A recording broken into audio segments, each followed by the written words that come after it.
দিকে, ঠিক আছে, ওইদিকে আমাদের আরেকটু মনোযোগ দিতে হবে। আচ্ছা, বিগত ক্লাসে আমাদের ছন্দ বিষয়ে ছন্দটা দেখা হয়েছে। তা বিগত ক্লাসে কয়েকজন ছিলেন না, তো তাদের জন্য ভয়েস একটা মেসেজ পাঠানো হয়েছিল, মানে পুরো ক্লাসটার একটা সামারি পাঠানো হয়েছিল। তো আশা করি যারা ক্লাসে ছিলেন তারা বুঝেছেন, আর যারা ছিলেন না তারা ওটা শুনেছেন। আচ্ছা, যদি ছন্দের বিষয়ে কোনো কোশ্চেন থেকে থাকে কারো, জিজ্ঞাসা করতে পারেন, কারণ ওই বিষয়টাই আজকে আমরা আর একটু সামনের দিকে এগোবো। ছন্দের বিষয়ে যদি কোনো জিজ্ঞাসা থাকে কারো, বলুন।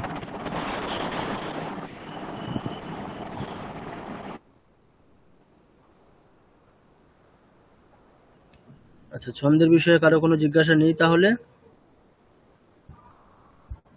ওকে, তাহলে আমরা, আচ্ছা বানি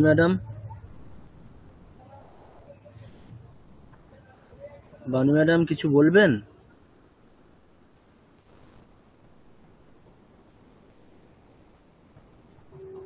বলছি, আমি একটা জিনিস একটু বলছিলাম।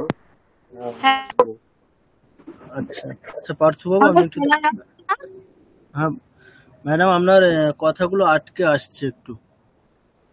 শোনা যাচ্ছে না? এখন শোনা যাচ্ছে, বলুন। আচ্ছা, বলছি এর আগের দিন ক্লাসটা তো আমি করতে পারিনি। ইন্দ্রবজ্রা এই ছন্দটা তো হয়েছিল। হ্যাঁ হ্যাঁ। আচ্ছা, শুধু ওইটাই হয়েছে তো? মানে পরে আমি একটা জিনিস দেখছিলাম, ওইটা বুঝতে পারি, ওই যেটা এখানে লেখা আছে না, ত গ মূর্ধন্য, অর্থাৎ অক্ষর ক্রম হবে তগন তগন, এইটা কি বুঝতে পারিনি আমি। মানে গুরু বর্ণ আর লঘু বর্ণটা কি এখানে বোঝানো হয়েছে? হ্যাঁ হ্যাঁ, আচ্ছা আপনি ওই এটা শুনেছেন, মানে ভয়েস রেকর্ডিং একটা পাঠানো হয়েছে ক্লাসের, ওই 16 মিনিট বা হ্যাঁ 17 হ্যাঁ মিনিট স্যার, শুনেছি। আচ্ছা, ওখানে গণ বলে একটা জিনিস বলা হয়েছিল। হ্যাঁ, গণ বলা হয়েছে। তাহলে এখানে গণ আছে না, ওটা ওই হ্যাঁ হ্যাঁ, জায়গাটা আমার। আচ্ছা আচ্ছা, দেখুন, যারা বোঝেননি ওই ওই জায়গাটাই একটু সমস্যা, আর কোথাও সমস্যা হওয়ার কথা হ্যাঁ না কারো। হ্যাঁ আচ্ছা, হ্যাঁ তা আমাদের এই গণগুলো কেন করা হয়েছে, যাতে আমাদের একটা ছন্দের ডেফিনেশন দিতে খুব সুবিধা হয় এবং খুব সংক্ষেপে আমরা যে কোনো ছন্দের ডেফিনেশন দিতে পারি। তার জন্য এই গণ বিষয়টা এখানে ইনপুট করা হয়েছে। এটা কেন করা হয়েছে, আসলে ছন্দ বলতে আমরা কি বুঝেছি, যে বর্ণের বা অক্ষরের নির্দিষ্ট একটা ক্রম, ঠিক আছে, একটা মানে বর্ণ বা অক্ষরের নির্দিষ্ট ক্রম হলে এক একটা ছন্দ হয়। তাহলে এবারে বর্ণ বা অক্ষর আমাদের এখানে কটা, আমরা মানে কয় ভাগে ভাগ করেছি বর্ণ বা অক্ষরকে? দুই ভাগে ভাগ করেছি, একটা হচ্ছে গুরু অক্ষর, একটা লঘু অক্ষর, তাই না? একটা গুরু অক্ষর, একটা লঘু অক্ষর। তো তাহলে এই যে অক্ষর বা বর্ণের একটা নির্দিষ্ট ক্রম হলে ছন্দ হবে, তাহলে কিরকম বর্ণ বা কিরকম অক্ষরের, যেহেতু আমাদের দুটো ক্যাটাগরি আছে অক্ষর বা বর্ণের, লঘু গুরু, তাহলে আমরা কি বুঝবো, যে লঘু এবং গুরু এই দুই ধরনের যে অক্ষর, এই দুই ধরনের অক্ষরের একটা নির্দিষ্ট ক্রম, মানে দুই ধরনের অক্ষরকে একটা নির্দিষ্ট ক্রমে সাজিয়ে লিখলে এক একটা পার্টিকুলার ছন্দ হয়, এই হচ্ছে তাৎপর্য। তো এবারে এই ছন্দের ডেফিনেশনগুলো কিভাবে দেওয়া হয়, একটি করে শ্লোকের, একটা করে শ্লোককে আমরা যদি অক্ষর সংখ্যা অনুসারে 4টি ভাগে ভাগ করি, তাহলে এক একটা ভাগকে আমরা বা এক একটা অংশকে আমরা কি বলি, পাদ, এই শব্দের দ্বারা বোঝায়। তাহলে মূলত একটি শ্লোকে আমরা কতগুলো পাদ পাবো, এরকম 4টি পাদ পাবো। প্রথম পাদ, দ্বিতীয় পাদ, তৃতীয় পাদ এবং চতুর্থ পাদ।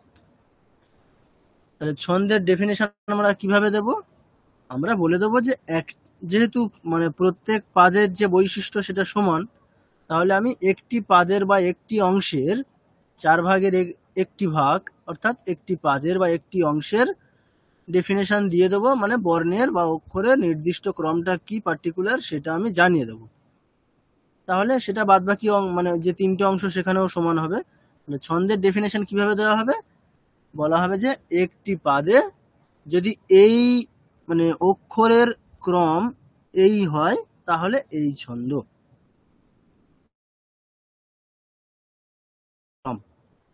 কল্পনা করুন একটি শ্লোকের ক্ষেত্রে ধরুন টোটাল 40টা অক্ষর আছে, তাহলে একটি পাদে কতগুলো অক্ষর, 10টা অক্ষর।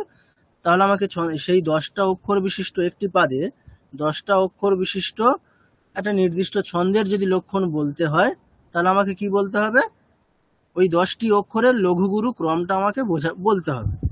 এবার লঘুগুরু ক্রমটা আমি সাপোজ ধরে নিচ্ছি এরকম যে লঘুগুরু লঘুগুরু লঘুগুরু লঘুগুরু লঘুগুরু এই পার্টিকুলার ফর্ম বা এই পার্টিকুলার ক্রমে আছে, তাহলে কি এটা একটা পার্টিকুলার ছন্দ হবে। এখন এই যে বললাম যে আমি যে ক্রমটা বললাম লঘু গুরু লঘু গুরু করে যে ক্রমটা বললাম 10টা অক্ষর, এখান থেকে যদি আমরা যে কোনো একটা লঘু বা একটা গুরু চেঞ্জ করে অন্য কিছু একটা ইনপুট করি, ওখানে লঘুর জায়গায় গুরু বা গুরুর জায়গায় লঘু, তাহলে কি হবে, ছন্দটা পাল্টে যাবে। যেমন আমাদের 10 ডিজিটের যে আমাদের মোবাইল নাম্বার যেমন হয়, একটা নাম্বার যদি আমরা চেঞ্জ করে দিই তাহলে কি নাম্বারটা পাল্টে যাচ্ছে। ঠিক একইভাবে ওই যে পার্টিকুলার ক্রমটা আছে ওই ক্রম থেকে যদি আমরা একটা চেঞ্জ করে দিই তাহলে কি ছন্দটা পাল্টে যাবে। এখন 10টা অক্ষর বিশিষ্ট ছন্দের ডেফিনেশন দিতে গেলে আমাকে তাহলে কি ইউজ করতে হচ্ছে, আমাকে লঘুগুরু এই ব্যাপারটা আমাকে 10 বার তাহলে বলতে হবে, তাই না। লঘুগুরু এই বিষয় মানে এই লঘুগুরু শব্দটা আমাকে মানে এই ক্রমে ইউজ করতে হবে, যে প্রথমে লঘু তারপরে গুরু তারপরে লঘু তারপরে গুরু, মানে এই পার্টিকুলার ক্রমে আমাকে থাকলে এই ছন্দ আমাকে লঘুগুরু শব্দটা আমাকে এতবার ইউজ করতে হচ্ছে। তাহলে ছন্দের ডেফিনেশন দেওয়াটা কি হচ্ছে, অনেকটা মানে দীর্ঘতর বা দীর্ঘতম হয়ে যাচ্ছে। সেটা যাতে না হয় অত্যন্ত সংক্ষেপে যাতে আমরা বলতে পারি, তার জন্য এই গণ বিষয়টা এখানে ইনপুট করা হয়েছে। এই গণ বিষয়টা ইনপুট করার ফলে কি হলো, আমাকে 3টে ক্রম মানে লঘু গুরু বর্ণের মানে 3টি অক্ষরকে আমি একটা ওই গণের নাম দিয়ে বলতে পারছি। আমরা ধরেই নিচ্ছি ধরুন ইয়গণ, ইয়গণ কি, তা মানে লঘু গুরু গুরু, এই যে পার্টিকুলার ক্রম লঘু গুরু গুরু, আমাকে এই পার্টিকুলার ক্রমের জন্য আমাকে শুধুমাত্র এই পার্টিকুলার একটা অক্ষর ইউজ করলেই হয়ে যাচ্ছে। তাহলে কি জিনিসটা সংক্ষেপে হচ্ছে। তাহলে এই জন্য এই গণ বিষয়টা এখানে প্রবেশ করানো হয়েছে, যাতে আমাদের ছন্দের ডেফিনেশন দিতে গেলে জিনিসটা আরো অনেকটা মানে সংক্ষিপ্ত হয়ে যায়, ছন্দের ডেফিনেশন দেওয়াটা অনেকটা ইজি হয়ে যায়, অত্যন্ত সংক্ষেপে যাতে আমরা দিতে পারি তার জন্য। বানি ম্যাডাম বোঝা গেছে? হ্যাঁ, এটা বুঝলাম, কিন্তু আচ্ছা এটা তাহলে কিভাবে? আচ্ছা ইন্দ্রবাজরা ছন্দ আপনি দেখুন, ইন্দ্রবাজরা ছন্দের লক্ষণ কি আছে, প্রথমে স্যাদ ইন্দ্রবজ্রা যদি তৌ জগৌ গহ, তাহলে প্রথমে কি তগন, নেক্সট তগন, তারপরে জগন, নেক্সট গ গ, মানে ওগুলো হচ্ছে লঘুগুরু শব্দের জন্য মানে শর্টকাট ইউজ করা হয়, একটা লঘুর জন্য ল, গুরুর জন্য গ। তাহলে দেখুন ওখানে গণের যে ক্রমটা কি আছে, ত ত জ, 3টি গণ, যেহেতু টোটাল কটা অক্ষর আছে, 11টা অক্ষর, তাহলে আমরা কটা গণ পাবো, ওখানে 3টে করে অক্ষর নিয়ে একটা করে গণ, মানে আমরা 3 3 9 3টে গণ পাবো, আর 2টো পড়ে থাকবে আমাদের 2টো অক্ষর। তাহলে ওই দুটোকে আমাদের ওই লঘু গুরু মানে লঘু হলে লঘু গুরু হলে গুরু, ওই তার জন্য ল বা গ বর্ণ ইউজ করে বলতে হবে। আর 3টে গণের জন্য 3টে অক্ষর ওখানে ইউজ করা হয়েছে, ত ত আর জ। তাহলে এই যে পার্টিকুলার ক্রম তগণ তগণ নেক্সট জগন, তারপরে গুরু, তারপরে গুরু, যদি 11টা অক্ষর যদি এই পার্টিকুলার ক্রমে থাকে তাহলে কি হবে, ইন্দ্রবজ্রা ছন্দ। এবার এই তগণ মানে কি, তগণ মানে কি একটা 3টে অক্ষরের একটা সেট, 3টে অক্ষর নিয়ে একটা করে টিম। তাহলে তগণের বৈশিষ্ট্য কি, মানে ক্রমটা কি, পার্টিকুলার ক্রমটা কি আছে, ওটা আমাদের ওখান থেকে জানতে হবে। ইয়ামা তারা জবহান সলগম একটা সূত্র আছে, ওই অংশ থেকে আমাদের জানতে হবে, ঠিক আছে। এবার তগণ মানে কি, আমরা তাহলে 3টে করে অক্ষর, তো তাহলে আমরা ওই পার্টিকুলার গণের নাম থেকে আরো পরবর্তী 2টো অক্ষরকে নেব, ওই পার্টিকুলার যে শব্দটা আছে কি ইয়া মা তারা জ, তাহলে আমরা কি নেব, তা ত থেকে নেবো তগন যেহেতু, তাহলে তা রা জ, এইটার যে বৈশিষ্ট্য তগনের তাই বৈশিষ্ট্য। তাহলে তা কি? গুরু। রা গুরু, জ হচ্ছে লঘু। তাহলে তগনের বৈশিষ্ট্য কি? গুরু গুরু লঘু। আচ্ছা, নেক্সট আবার কি আছে? তগন। তাহলে আবার একই ক্রম, গুরু গুরু লঘু, গুরু গুরু লঘু। নেক্সট জগন। জগনের বৈশিষ্ট্য কি হবে? ওখান থেকে দেখুন, শব্দ থেকে মানে সূত্র রূপ যে শব্দটা আছে আমাদের, য মা তা রা জ ভা ন, জ ভা ন। তাহলে জ হচ্ছে লঘু, ভা গুরু, ন হচ্ছে লঘু। তাহলে লঘু গুরু লঘু। আচ্ছা, নেক্সট তারপরে দুটো গুরু বর্ণ। তাহলে দেখুন, তাহলে 11টা অক্ষরের ক্রমটা কি বলা হচ্ছে? ইন্দ্রবজ্র ছন্দ কখন হবে? যখন 11টি অক্ষর এই ক্রমে থাকবে। কিরকম? ত ত জ, মানে গুরু গুরু লঘু, গুরু গুরু লঘু, জ ভা ন, লঘু গুরু লঘু, গুরু গুরু। এই পার্টিকুলার ক্রম যদি মেনটেন করা হয় তাহলে ইন্দ্রবজ্রা ছন্দ। এবার আমার যদি এই গণগুলো না থাকতো, আমাকে কি বলতে হতো? এই 11টা অক্ষরের এই যে পার্টিকুলার ক্রমটা, আমাকে এই গুরু গুরু লঘু, গুরু গুরু লঘু, লঘু গুরু লঘু, গুরু গুরু, এতগুলো আমাকে, এইগুলোর জন্য আমাকে কি, লঘুর জন্য ল, গুরুর জন্য গ, তাহলে আমাকে 11টা অক্ষর ইউজ করতে হতো পরপর। সেটা না করে আমাকে কি করতে হচ্ছে? আমি 3টে গণের জন্য 3টে অক্ষর, আর 2টো অক্ষরের জন্য 2টো অক্ষর, মানে মোট 5টা অক্ষর দিয়ে আমি 11টা অক্ষর বিশিষ্ট এই ইন্দ্রবজ্রা ছন্দের ডেফিনেশনটা দিতে পারছি। এই জন্য এই গণ বিষয়টা এখানে ইনপুট করা হয়েছে। আচ্ছা বাণী ম্যাডাম, বোঝা গেছে? আর কিছু জিজ্ঞাসা আছে? হ্যাঁ স্যার, বুঝেছি। আমাকে আরেকটু ওটা ভালো করে দেখতে হবে। আচ্ছা, সেদিনে স্টাডি ক্লাসটা মেটেরিয়ালগুলো করিনি একটু ভালো তো, করে ওই যে পড়বে, হ্যাঁ? ওই যে রমা তারা, ওইটা ওইটা আরেকবার দেখে আমাকে ভালো করে বুঝতে হবে। যদি কিছু প্রশ্ন থাকে আপনাকে পরে করবো। আচ্ছা আচ্ছা, ঠিক আছে, বেশ বেশ। আচ্ছা, আর কারো কোনো জিজ্ঞাসা আছে? স্যার তারপরে যে অভ্যাসটা দেওয়া আছে ওইটা একটু বুঝতে পারছি না। আচ্ছা, অভ্যাসটা ওটা দেওয়া আছে, দেখুন ওটা মানে আমরা যখন কোনো ছন্দ, মানে আসলে কি হবে, যেমন আপনারা দেখেছেন কি, মানে সন্ধির ক্ষেত্রে দেখেছেন কি, সন্ধি বিচ্ছেদ দুরকম কোশ্চেন আসে না? সন্ধি বিচ্ছেদ করা এবং সন্ধি যুক্ত করা, তাই না? ঠিক তো? হ্যাঁ আমরা দুরকম কোশ্চেন পাই সন্ধির ক্ষেত্রে। একটা বলা হয় যে সন্ধি বিচ্ছেদ করে দেখাও, আর সন্ধি যোগ করে দেখাও। কিন্তু আমাদের ওখানে মূল মানে যদি আমাদের একটু বুঝতে হয় যে আমাদের আসলে কাজে লাগছে কোনটা, মানে আমরা আমাদের দৈনন্দিন জীবনে ব্যবহার করছি বা কাজে লাগছে কোনটা, যেটা সন্ধি যোগ করে যে ফর্মটা পাচ্ছি ওটাই, তাই না? কিন্তু আমাদের শিখতে হয় দুটোই, বিচ্ছেদ করা শিখতে হয়, যোগ করাও শিখতে হয়। ঠিক এখানেও সেরকমই ছন্দের ক্ষেত্রে কি হবে? ছন্দের ক্ষেত্রে আসলে ছন্দ নির্ণয় করতে হবে। একটা পার্টিকুলার শ্লোকে কি ছন্দ আছে সেটা আমি কিভাবে বুঝবো? সেটা আমি কিভাবে বুঝতে পারি? আমাকে আগে কি করতে হবে, মানে আমরা যেরকম ছন্দের ডেফিনেশনে কি দেখেছি, ছন্দের ডেফিনেশনে দেখেছি উল্টো। কিরকম? আমরা ছন্দের ডেফিনেশনে অক্ষরের ক্রমটা কেমন হয় দেখে নিয়েছি, যে ইন্দ্রবজ্র ছন্দের ক্রম কেমন হয়, তগন তগন জগন, দুটো গুরু। এইবারে এই জিনিসটা আমি যে যে শ্লোকে পাবো সেখানে আমি কি ধরে নেব, এই ক্রমটা আমি যেখানে শ্লোকে পাবো সেখানে ধরে নেব ওই শ্লোকটা ইন্দ্রবজ্র। ছন্দে রচিত। এবার সেটা আমি বুঝবো কি করে, মানে ওই পার্টিকুলার শ্লোকে ওই ক্রমটাই মেনটেন করা হয়েছে, এটা কিভাবে বুঝবো? না, আমাকে ওই ওই পার্টিকুলার শ্লোকে গিয়ে আমাকে প্রত্যেকটা অক্ষরের ওই কোনটা গুরু লঘু ওগুলো আগে নিশ্চিত করতে হবে। গুরু লঘু করে তিনটে করে সেট নিয়ে, 3টে করে অক্ষরের সেট নিয়ে কোন গণ হচ্ছে সেটা লিখতে হবে। লিখলে যদি দেখি যে, তবে আমি বুঝতে পারবো যে ওই ক্রমে আছে। না, আমি ওই ক্রমে আছে বুঝবো কি করে? আমাকে স্যার তিনটে করেই নিতে হবে, তাই তো? হ্যাঁ, 3টে করেই নিতে হবে আমাদের। যদি 3টে করে নিতে তবে বুঝতে পারবো, না হলে তো বুঝতে পারবো না। মানে একটা দুটো আর 4টে হলে তো বুঝতে পারবো না, 3টেই নিতে হবে, তাই তো? 3টে করে অক্ষর নিয়ে একটা করে গণ। এবার দেখুন, এটা আমাদের বুঝতে সুবিধা, আপনি কোনটা মনে রাখতে চাইবেন। যদি আপনাকে বলা হয় যে ইন্দ্রবজ্রা ছন্দের ডেফিনেশন দাও, তাহলে আপনি কোনটা মনে রাখতে চাইবেন? তগন তগন জগন গুরু গুরু, এইটাকে মনে রাখবেন, নাকি আপনি তগনের যে বৈশিষ্ট্য, মানে কি গুরু গুরু লঘু, গুরু গুরু লঘু, লঘু গুরু লঘু, গুরু গুরু, এই 11টা অক্ষরের এই যে ক্রমটা লঘুগুরু শব্দের দ্বারা মনে রাখবেন, নাকি তগন তগন জগন গুরু গুরু, কোনটা দিয়ে কোনটা মনে রাখতে ইজি হবে আমাদের? তখন তখন কিন্তু লঘুগুরু দিয়ে তো বিচারটা তো করতে হবে, তারপর তো তখন তখন করতে হবে, কিন্তু আমাদের মনে রাখতে হবে কি এইভাবে কোন দিয়ে মনে রাখতে হবে। এবার আমাদের ছন্দ নির্ণয় করব কিভাবে আমরা, আগে আমাদের লঘু গুরু আগে নিশ্চিত করতে হবে, মানে লঘু গুরু কোনটা লঘু কোনটা গুরু ওই পার্টিকুলার শ্লোকে ওইগুলো আমাকে আগে নির্ণয় করতে হবে।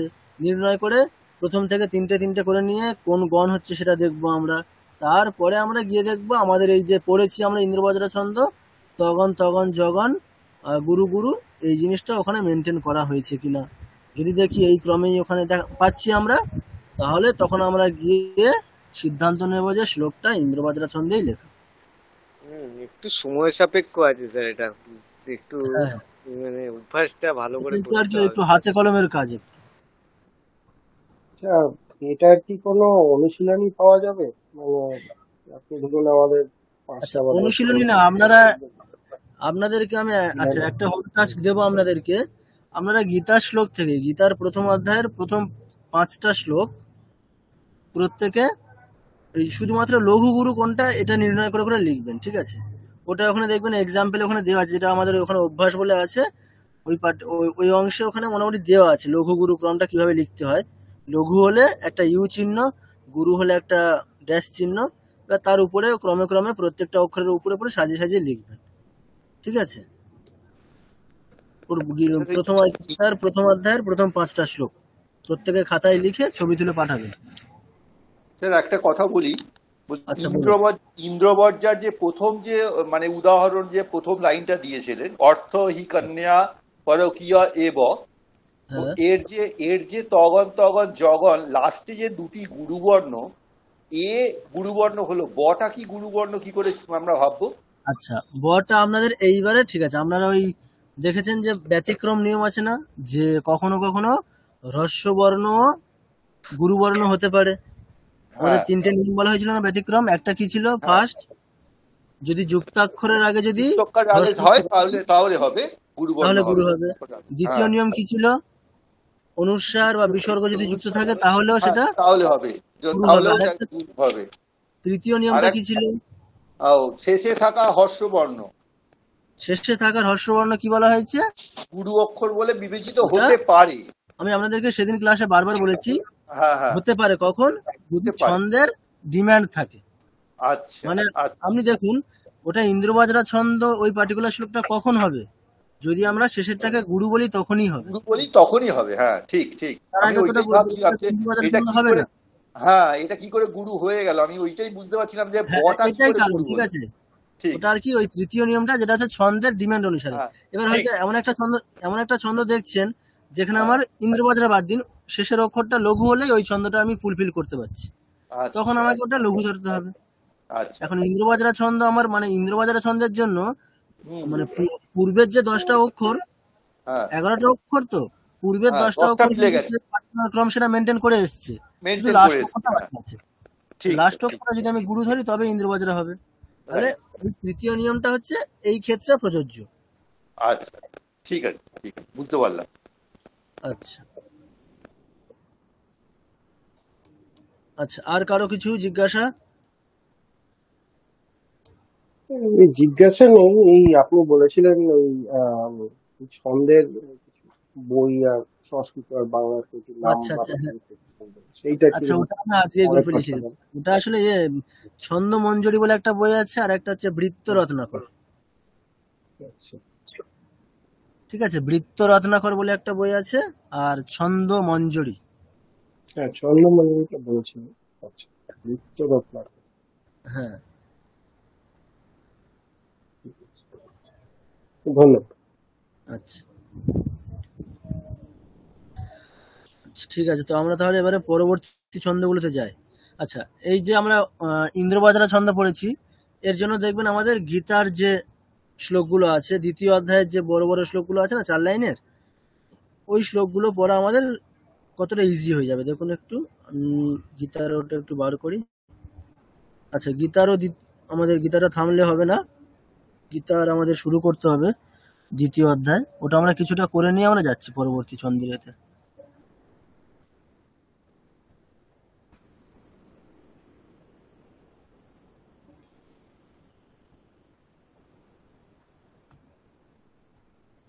আচ্ছা, স্ক্রিন দেখা যাচ্ছে? হ্যাঁ, দেখা যাচ্ছে। আচ্ছা, বেশ। আচ্ছা, গীতার আমাদের দ্বিতীয় অধ্যায়ের প্রথম 10টা আমাদের মোটামুটি আজকে হবে, ঠিক আছে? আচ্ছা, ওটা আমি আজকে পড়ে দিচ্ছি, আর আমি ভয়েস রেকর্ডিং পাঠিয়ে, আর 4 লাইনের বলবেন, আমি ধরবো কয়েকজনকে, ঠিক আছে? দেখছি, আমি আগে পড়ে নিই পুরোটা 10টা।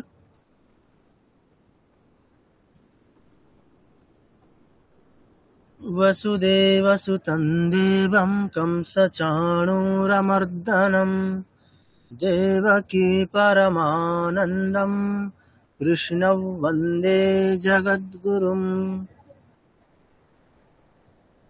अथ श्रीमद्भगवद्गीता द्वितीयोऽध्याय योगः।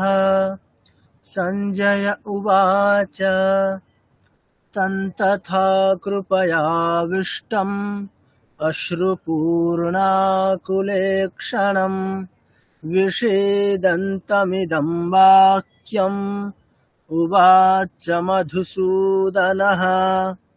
श्रीभगवानुवाच कुतस्त्वाकश्मलमिदम् विषमे समुपस्थितम् अनार्यजुष्टमस्वर्ग्यम् अकीर्तिकरमर्जुन। क्लैब्यमास्मगमः पार्थ नैतत्त्वय्युपपद्यते। क्षुद्रं हृदय दौर्बल्यम् त्यक्त्वोत्तिष्ठ परन्तप। अर्जुन उवाच कथं भीष्ममहं संख्ये द्रोणं च मधुसूदन इषुभिः प्रतियोत्स्यामि পূজার্হাবরিসূদন।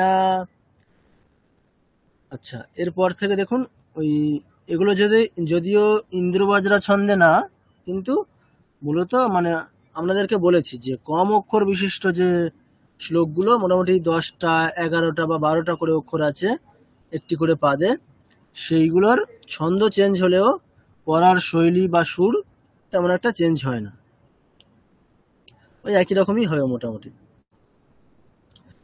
গুরুণ হত্বা হি মহানুভাবান শ্রেয়ো ভোক্তুম ভৈক্ষ্যমপীহ লোকে হত্বার্থকামাংস্তু গুরুনিহৈব ভুঞ্জীয় ভোগান রুধিরপ্রদিগ্ধান न चैतद्विद्मः कतरन्नो गरीयो यद्वा जयेम यदि वा नो जयेयुः यानेव हत्वा न जिजीविषामः तेव स्थिताः प्रमुखे धार्तराष्ट्राः।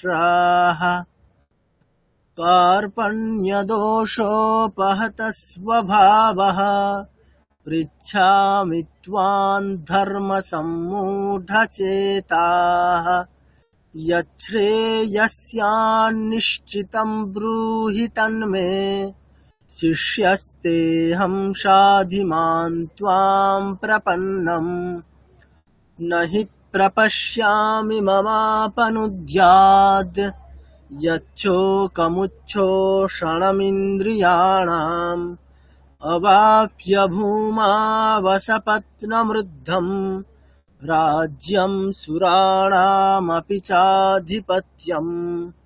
सञ्जय उवाच एवमुक्त्वा ऋषिकेशं गुडाकेशः परन्तप न योत्स्य इति गोविन्दम् उक्त्वा तूष्णीं बभूवः।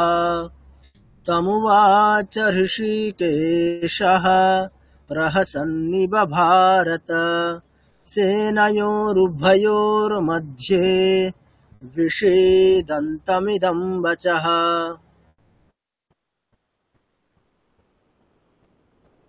আচ্ছা, দেখলেন দু লাইনের শ্লোক আপনারা পড়তে পারবেন যেহেতু প্রথম অধ্যায়টা পড়েছেন। আচ্ছা, 4 লাইনের শ্লোকগুলো কোনো পার্থক্য বোঝা গেল কি, মানে কিছু আগেরটার থেকে? ইন্দ্রবজ্রা ছন্দের যে শ্লোকটা আমরা পড়েছি, সুরে তো একটু পার্থক্য আছে। না একই রকমই, ঠিক আছে, চেঞ্জ কিছু হবে না। আচ্ছা দেখুন, ওই শ্লোকটার মতোই হবে।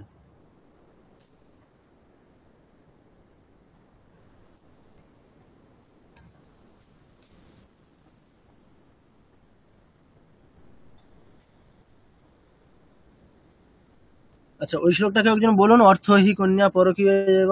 দেখুন একই রকমই হবে।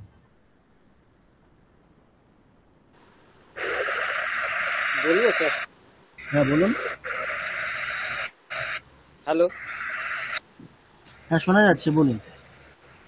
অর্থ হি কন্যা পরকীয়েব তামদ্ সম্প্রেষ্য পরিগৃহীতুঃ জাতো মমায়াং বিষাদঃ প্রকামম প্রত্যার্পিতন্যাস ইবন্তরাত্মা।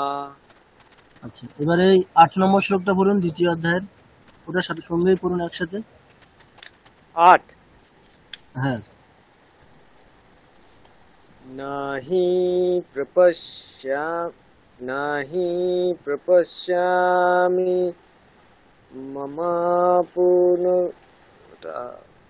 মমাপনুদ্যাৎ, ঠিক আছে।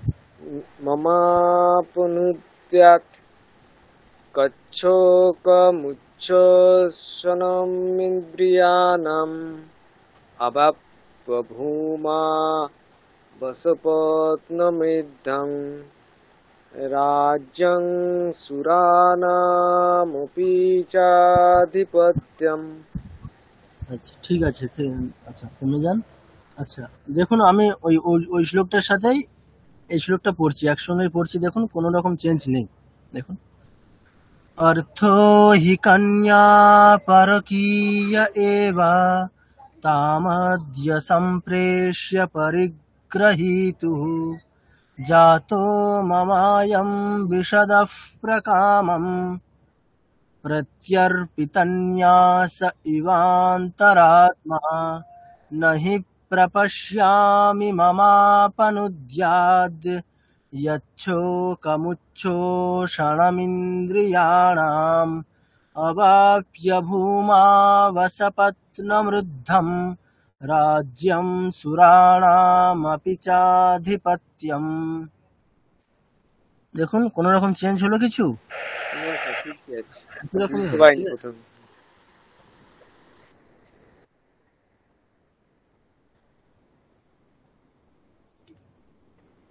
আচ্ছা, তাহলে এই 4 লাইনের শ্লোকগুলো যেহেতু আপনারা ওই শ্লোকটা পড়েছেন, তাহলে এগুলো পড়তে খুব একটা অসুবিধা হবে না, ঠিক আছে। 4 লাইনের শ্লোক আমাদের দ্বিতীয় অধ্যায়ে আরো কিছু আসবে, তো ওগুলো পড়তে খুব একটা অসুবিধা হবে না। আচ্ছা সে যাই হোক। আচ্ছা, দ্বিতীয় অধ্যায়ের আমি আপনাদেরকে 1 থেকে 20 পর্যন্ত ভয়েস রেকর্ডিং পাঠাবো আপনাদেরকে। এবারে ওর মধ্যেই হোম টাস্ক দেওয়া হবে, কয়েকটা 5টা দেওয়া হবে, ঠিক আছে। তাহলে দ্বিতীয় অধ্যায়ের নেক্সট ক্লাসে 1 থেকে 20 পর্যন্ত আপনারা অভ্যাস করবেন, তার মধ্যে 5টা হোমওয়ার্ক পাঠাবেন, আমি বলে দেবো কোনটা পাঠাতে হবে কোনটা। আর ঠিক আছে, আমরা তাহলে এবার ছন্দের বিষয়টা এগিয়ে যাই।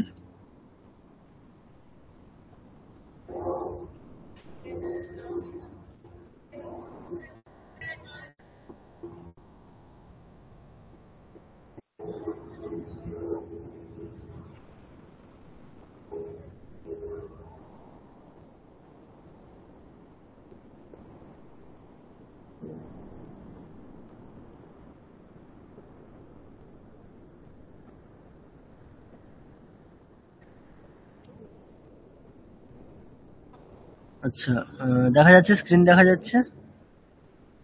একটু জুমটা কি বাড়ানো যাবে? হ্যাঁ হ্যাঁ, বাড়িয়ে দিচ্ছি আমি।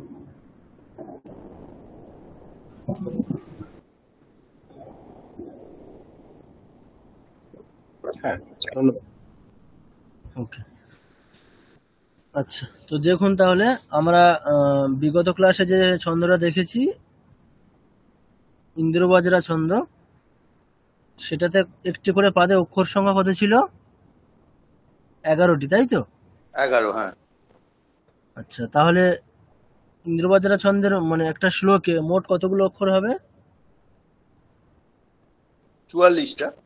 44টা, ঠিক। আচ্ছা, এরপরে আচ্ছা স্টাডি মেটেরিয়ালে দেখবেন এরপর আর একটা ছন্দ আছে, উপজাতি ছন্দ। ওটিও 11টি অক্ষরেরই ছন্দ, ঠিক আছে ওটা।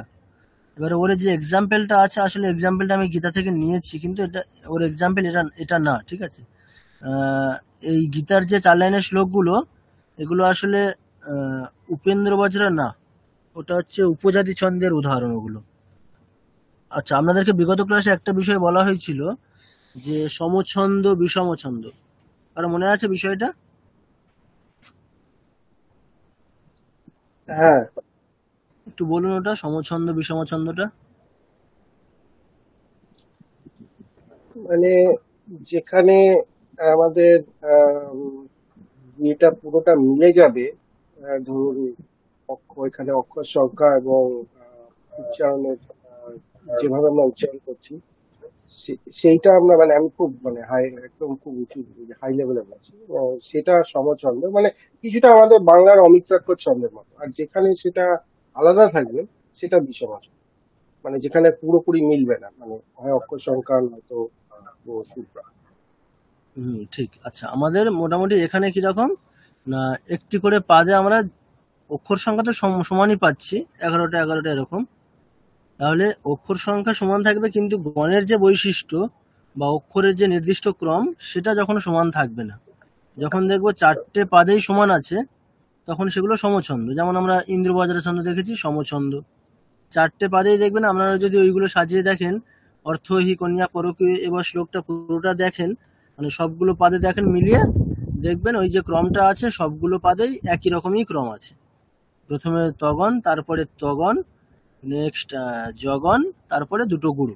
এই ক্রমটা 4টে পাদেই মেনটেন করা হয়েছে, তাই জন্য এটা সমছন্দ। যেখানে দেখা যাবে যে 4টে পাদেই একই ক্রমটা মেনটেন করা হচ্ছে না, তখন সেগুলোকে আমরা কি বলি, বিষম ছন্দ। আপনাদের আসলে ওই গীতার যে শ্লোকগুলো 4 লাইনের এখনই দেখানো হলো 2য় অধ্যায়ের, ওগুলো বিষম ছন্দের উদাহরণ, ওগুলো হচ্ছে উপজাতি ছন্দের উদাহরণ, ঠিক আছে। আচ্ছা, ওটা আমি আলাদা করে দেখবো, ঠিক আছে। আমি পরবর্তী ক্লাসে ওটা একটা স্টাডি মেটেরিয়াল এর সাথে অ্যাড করে দেবো, না হলে ওটা আলাদা করে পাঠিয়ে দেবো, ঠিক আছে। ওটা এখানে অ্যাড করা নেই। আর উপেন্দ্র বজ্রা এখানে যে এক্সাম্পল দেওয়া আছে, এটা এক্সাম্পলটা ঠিক না, এটা হচ্ছে উপজাতির এক্সাম্পল, ঠিক আছে। এটা আমরা আজকে দেখছি না, আমরা ওটা পরের ক্লাসে দেখবো।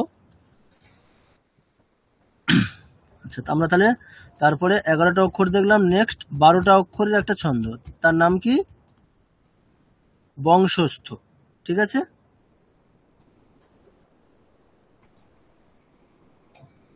12টা অক্ষর বিশিষ্ট, এটাও সমছন্দ একটা।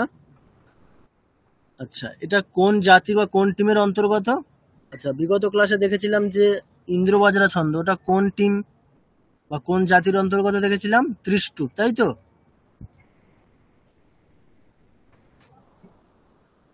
ত্রিষ্টুপ। হ্যাঁ, ত্রিষ্টুপ। তাহলে ওটাকে আমরা খুব সংক্ষেপে কি বলতে পারি, যে যেখানে একটি শ্লোকে মোট অক্ষর সংখ্যা 44 হবে, অথবা একটি পাদে অক্ষর সংখ্যা 11টি হবে, সেই মানে সেটা কোন জাতির অন্তর্গত, ত্রিষ্টুপ জাতির অন্তর্গত। তাহলে কি দাঁড়ালো, যে 44 মানে মোট অক্ষর সংখ্যা 44টা বা একটি পাদে 11টা। ওখানে কিন্তু পার্টিকুলার কোনো ক্রম বলা হয়নি কিছু, ওখানে শুধুমাত্র ওই মানে যে ব্যাপারটা ত্রিষ্টুপ বা জগতি ইত্যাদি যে ব্যাপারটা, এটা কিসের উপর ডিপেন্ড করছে, শুধুমাত্র অক্ষর সংখ্যা। সেটা আমি টোটালের উপরে কাউন্ট করতে পারি, বা একটি পাদে কতগুলো তার উপরে কাউন্ট করতে পারি। একটি পাদে মানে 11টি বা মোট অক্ষর সংখ্যা 44টি হলে সেটা ত্রিষ্টুপ জাতির অন্তর্গত। তাহলে কি দাঁড়াবে, ত্রিষ্টুপ জাতির মধ্যে একটা ছন্দের নাম হচ্ছে কি, ইন্দ্রবজ্রা। তাহলে ত্রিষ্টুপ জাতির মধ্যে কি 11টা অক্ষর আমরা সাজিয়ে গুছিয়ে একাধিক ছন্দ বের করতে পারি। তাহলে সেই সমস্ত ছন্দই কি, তার একটা কমন বৈশিষ্ট্য কি, একটি পাদে অক্ষর সংখ্যা 11টি, এটা তো কমন বৈশিষ্ট্য। 11টা অক্ষরকে আমরা যেমন ভাবেই সাজাই, যেমন ভাবে সাজাবো সেরকম ছন্দ, মানে ছন্দগুলো আমরা এক একটা পার্টিকুলার ছন্দ পাবো। কিন্তু যতগুলো ছন্দই আমরা পাবো, সেই সমস্ত ছন্দগুলোর মধ্যে একটা কমন বৈশিষ্ট্য কি, একটি পাদে অক্ষর সংখ্যা 11টি, এটা কমন আছে, তাই না? তাহলে এই জিনিসটা নিয়েই হচ্ছে এই জাতি জিনিসটা হচ্ছে এখানে, মানে 11টা অক্ষর থাকলে সেটা ত্রিষ্টুপ জাতির অন্তর্গত। তাহলে আমরা কি বলতে পারি, ইন্দ্রবজ্রা ছন্দ ত্রিষ্টুপ জাতির অন্তর্গত একটি ছন্দ, এইভাবে আমরা বিষয়টা বলতে পারি। ঠিক আছে, মানে এই বিষয়টা নিয়ে কোনো সমস্যা আছে? ক্লিয়ার তো প্রত্যেকের? না, তো এইরকম হ্যাঁ কম স্যার। নিয়ে কতগুলো জাতি আছে? এইরকম জাতি হচ্ছে ওটা একটা থেকে একটা অক্ষর নিয়ে শুরু হতে পারে। ঠিক আছে, টোটাল একটাই অক্ষর, মানে একটি পাদে একটি অক্ষর, মানে মোট মানে আমার মোট 4টি অক্ষর হবে। ঠিক আছে, মানে টোটাল অক্ষরটা 4টে হবে। তাহলে সেখান থেকে শুরু করে আমাদের একেবারে ওটা সম্ভবত 7 7 21টা, না না 21টা আরো বেশি হবে। ঠিক আছে, অক্ষরেরও পাদ আছে? না না আরো বেশি হবে, আরো বেশি হবে, ওটা এক অক্ষরেরও আছে। ওটা এইভাবে আছে, উক্তা, অনুক্তা, দুরুক্তা বলে এরকম, মানে প্রথমটার নাম হচ্ছে উক্তা। হ্যাঁ হ্যাঁ হ্যাঁ, বুঝতে পারছি। 21 বা তারও বেশি অব্দি যেতে পারে। হ্যাঁ হ্যাঁ হ্যাঁ, আচ্ছা, আর ঠিক সম্ভবত আছে। 21 অব্দি লাস্ট আছে আমাদের ছন্দে, কারণ ওটা 3টে ক্যাটাগরিতে আছে। ঠিক আছে, ওটা মানে 1 থেকে শুরু করে 7, 7 থেকে 14, 14 মানে 15 থেকে 21, এইভাবে আচ্ছা, মোটামুটি আমরা ওই 21টাই পাবো হায়েস্ট। তাহলে অক্ষর সংখ্যা পাবো আমরা 4 21 84টা। 84।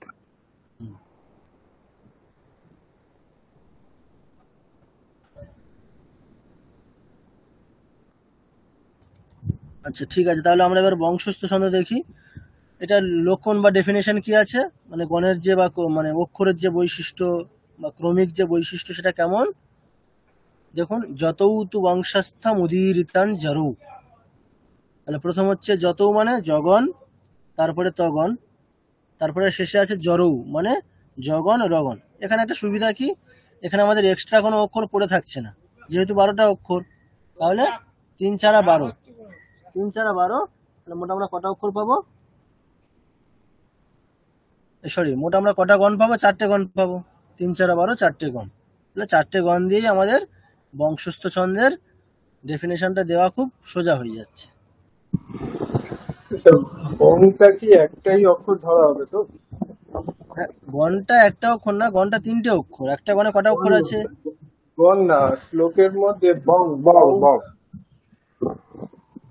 হ্যাঁ, শ্লোকের মধ্যে গণটা একটাই অক্ষর। হ্যাঁ, বং না, উনি বং এর কথা বলছেন, বং বং।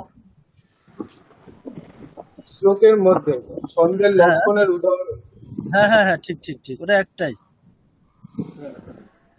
দেখুন, ওটা আমরা কাউন্ট করে দেখি, চলুন দেখুন, য তৌ তু 3টে অক্ষর হলো, বং স্থ 6, ম দি রি 9, তম জ রৌ 12টা হয়ে গেল।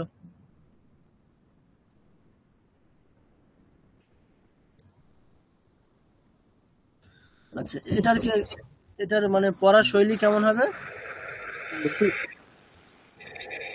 আচ্ছা, কেউ যদি কিছু না বলেন তাহলে একটু মানে বলছি আমি একটু বলছিলাম, হ্যাঁ বলুন। বলছি বংশস্থ বিলম্বে একটা লক্ষণ আমরা পড়েছিলাম, বদন্তে বংশস্থ বিলম্ব যত জড়ো, এটা একটা লক্ষণ ছন্দমঞ্জুরি হ্যাঁ, ওইটা আমাদের আজকে পার্থবাবু আমাদের যেটা বলছিলেন না, বইয়ের নামটা কি, দুটো বইয়ের নাম কি, তাহলে দুটো বইয়ের ছন্দের যে ডেফিনেশন গুলো দেওয়া, মানে জাস্ট মানে লক্ষণটা একই, মানে এই যে গণের যে বৈশিষ্ট্য বা অক্ষরের যে ক্রমটা এটা একই, ছন্দমঞ্জুরিতে ঠিক যেভাবে বলা হয়েছে, মানে শব্দের যে আনুপূর্ব বা ক্রম বলার যে ধরন সেটা আলাদা।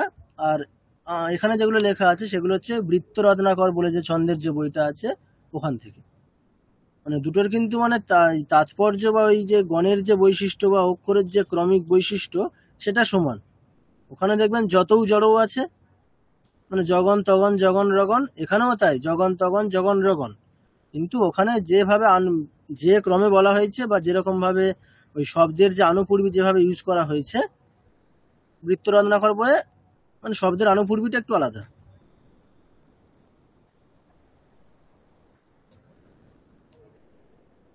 ঠিক আছে? ঠিক আছে। আচ্ছা, এবারে তাহলে এই বংশস্থ ছন্দের শ্লোক আমরা কিভাবে পড়বো? হ্যাঁ হ্যাঁ বলুন। বলছি যে প্রথম দিনের ক্লাসটা করিনি তো, আপনি এই যতৌ তু বংশস্থ মদির ইতম যারো এইখান থেকে কি করে জগন তগন জগন এটা নিয়ে এলেন, এটা বুঝতে পারছি না। আচ্ছা, এটা একটু দেখুন, মানে আমাদের এখান থেকে কি করে এটা আমাদের না জানলেও হবে, আমাদের শুধু এতটুকু জানলে হবে যে বংশস্থ ছন্দ মানে কি, প্রথমে জগন থাকবে, তারপরে তগন থাকবে, তারপরে জগন, তারপরে রগন। এই ক্রমে থাকলে, এই ক্রম যদি মেনটেন করা হয় তাহলে কি ছন্দ? বংশস্থ ছন্দ। এবার এখান থেকে কি করে আনা হলো দেখুন, যতৌ। যদি আমরা ওই একটু মানে যারা একটু ওই প্রিলিমিনারি ক্লাসগুলো করেছেন সংস্কৃতের, তারা একটু বুঝতে পারবেন। যেমন রাম শব্দের দ্বিবচনে কি হয়? রামৌ, তাই তো? রামহ রামৌ। তাহলে যতৌ মানে কি? যতৌ মানে দুটো অক্ষর আছে ওখানে, জ এবং ত, যেহেতু দুটো অক্ষর তাই জন্য দ্বিবচন।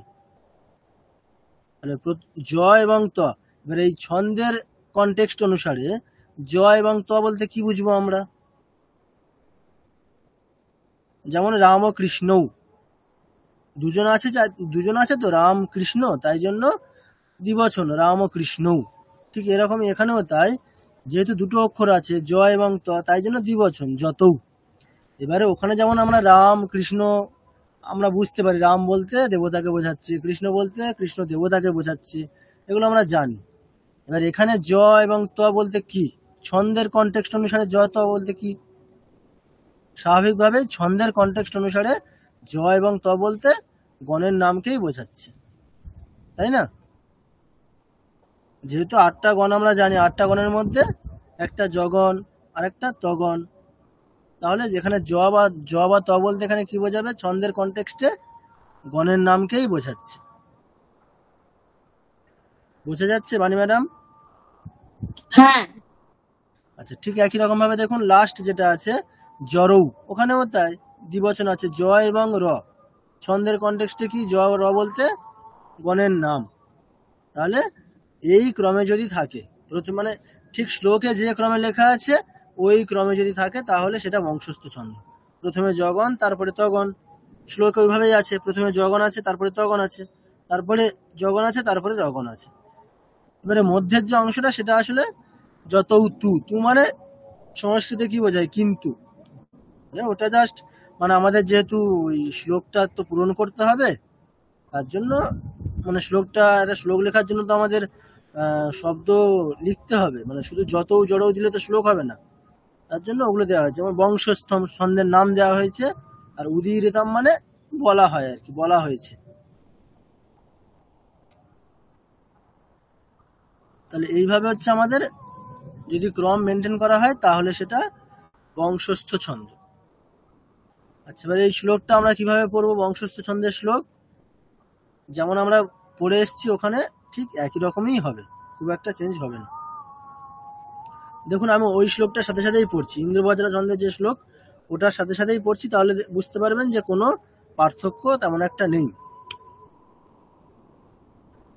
অর্থ হি কন্যা পরকীয় এবা তামদ্য সম্প্রেষ্য পরিগ্রহীতুঃ জাতো মমায়ং বিশদঃ প্রকামম প্রত্যর্পিতন্যাস ইবান্তরাত্মা শ্রিয়ঃ পতিশ্রীমতিশাসিতুং জগৎ জগন্নিবাসো বসুদেব সদ্মনি वसन्ददर्शावतरन्तमम्बरात् হিরণ্যগর্ভাঙ্গভুবং মুনিম হরিহি। দেখুন কোন রকম পার্থক্য আছে কি? নেই, মানে একই রকমই হবে। আচ্ছা, এবারে এই যে পার্টিকুলার যে এক্সাম্পল দেওয়া হয়েছে বংশস্থ ছন্দের, এটা দেখুন শিশুপাল বধ মহাকাব্যের মঙ্গল শ্লোক, এটা মানে প্রথম শ্লোক। ঠিক আছে, বাংলা অর্থ লেখা আছে দেখুন, শ্রীয়ঃ পতিঃ, শ্রী বলতে এখানে লক্ষ্মী, লক্ষ্মীপতি। লক্ষ্মীপতি সমস্ত জগতের নিবাস অর্থাৎ আধার, ভগবান বিষ্ণু জগৎকে শাসন করার জন্য বসুদেবের গৃহে নিবাস করছিলেন, ওই সময় আকাশ থেকে ব্রহ্মার পুত্র নারদকে অবতরণ করতে দেখলেন। ঠিক আছে, এই হচ্ছে শ্লোকের অর্থ।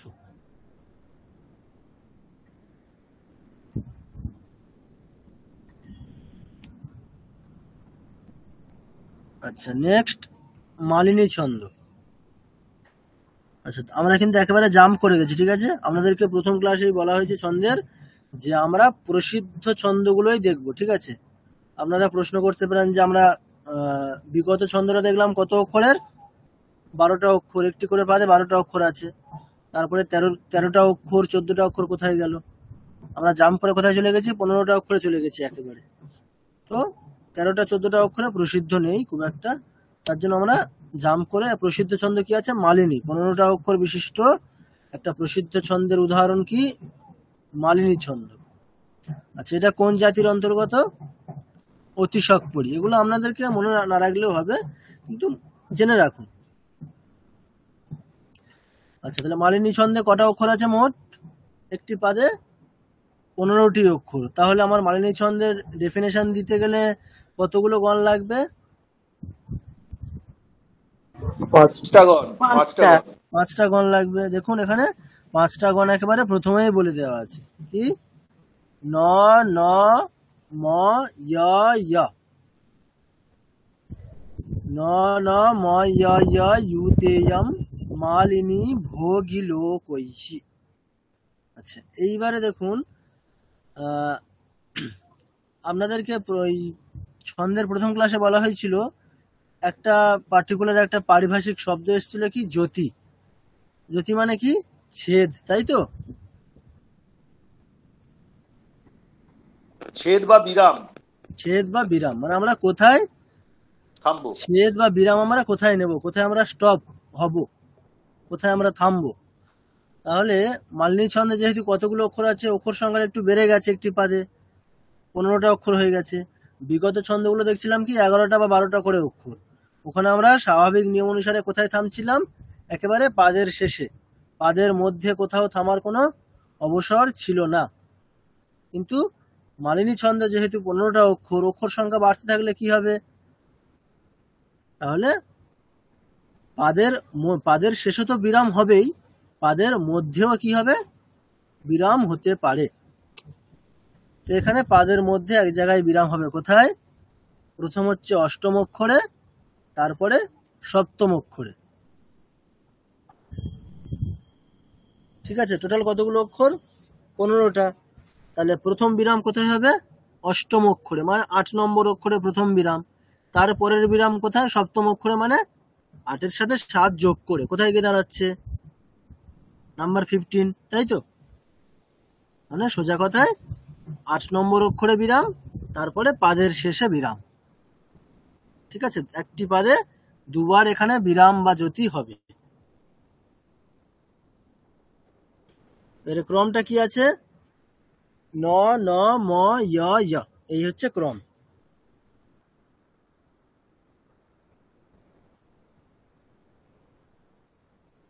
আচ্ছা, এবারে এই শ্লোক আমরা কিভাবে পড়বো? মালিনী ছন্দের শ্লোক এখানে কিন্তু চেঞ্জ হবে। ঠিক আছে, এখানে চেঞ্জ পুরোপুরি হবে, যেহেতু অক্ষর সংখ্যাটা অনেকটাই বেড়ে গেছে। দেখুন আপনারা মানে নিজের একটু শ্লোকটা প্রথম লাইনটা দেখুন। 8 নম্বর অক্ষরে বলেছি প্রথম বিরাম হবে, আর তারপরে পাদের শেষে 8 নম্বর অক্ষর কোথায় পড়ছে? নখলু নখলু বা নাহা, তাই তো? বা নাহা এখানে, তাই তো? নখলু তিনটে অক্ষর, নখলু তিনটে অক্ষর, বা নাহা। তাহলে 8 নম্বর অক্ষর কি? নাহ, এটা।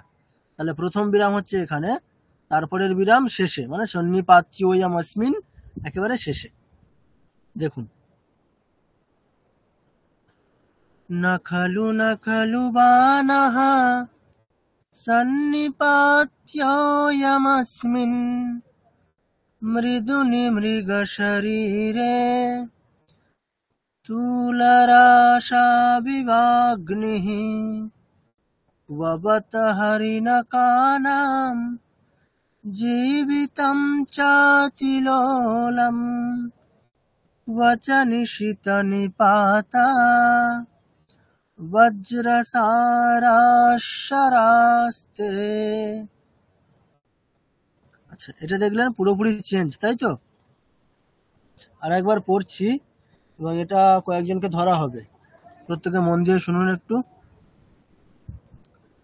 নখলু নখলু বানাহ সন্নিপাত্যোয়মস্মিন মৃদুনি মৃগ শরীরে তুলরাশাবিবাগ্নিঃ ক্ববত হরিণকানাম জীবিতম চাতিলোলম वचनिशित निपाता বজ্রসারাশরাস্তে। আচ্ছা, এবারে অর্থটা দেখে নেওয়া যাক। আচ্ছা, এই শ্লোকটা কোথাকার বলতে পারবেন কেউ? অভিজ্ঞান শকুন্তলা। বিজ্ঞান শকুন্তলা। মানে অভিজ্ঞান শাকুন্তলা মানে শ্লোক, এটা প্রথম অঙ্কেই আছে এটা। তো ওখানে প্রসঙ্গ কিরকম, রাজা দুষ্যন্ত, এখন আপনারা অভিজ্ঞান শাকুন্তলম পড়েছেন অনেকেই। প্রথম অংশে কি দেখা যাচ্ছে, রাজা দুষ্যন্ত একটা হরিণ শিকার করার জন্য বনে প্রবেশ করছে, মানে একটা হরিণের পিছনে ধাওয়া করছেন। সেখানেই আশ্রমের একজন মুনি, বৈখানস এই নামের একজন মুনি, তিনি মানে এহেন যে রাজা, যে হরিণকে শিকার করার জন্য উদ্যত, এইরকম রাজাকে উনি এই শ্লোকটার মাধ্যমে উপদেশ দিচ্ছেন। কিরকম, যে নখলু নখলু বানাহ সন্নিপাত্যোয়মস্মিন মৃদুনি মৃগ শরীরে তুলরাশা বিবাগ্নিঃ। মানে এই মানে কোমল যে হরিণ, তার উপরে বাণ নিক্ষেপ করাটা কখনোই উচিত নয়। কেন না, এই হরিণের শরীরটা কেমন, দেহটা কেমন, অত্যন্ত কোমল। আর সেখানে আপনার বাণটা কি উপমা দেওয়া হচ্ছে, মানে এরকম আর কি, যে কোথায় হচ্ছে এই হরিণের কোমল দেহ আর কোথায় হচ্ছে আপনার অগ্নিসম বাণ। মানে মোট কথা কি, যে মানে আপনার যে জিনিস যেখানে নিক্ষেপ করা উচিত, মানে আপনি আর কি অপচয় করছেন। যে জিনিসের যেরকম গুণ, সেই জিনিসের ব্যবহার সেখানেই করা উচিত। আপনার বাণ অত্যন্ত তীক্ষ্ণ, আর সেই বাণের আপনি নিক্ষেপ কোথায় করছেন, অত্যন্ত কোমল একটা মানে মৃগ শরীরে করছেন। এইরকম একটা উপমা দেওয়া হচ্ছে।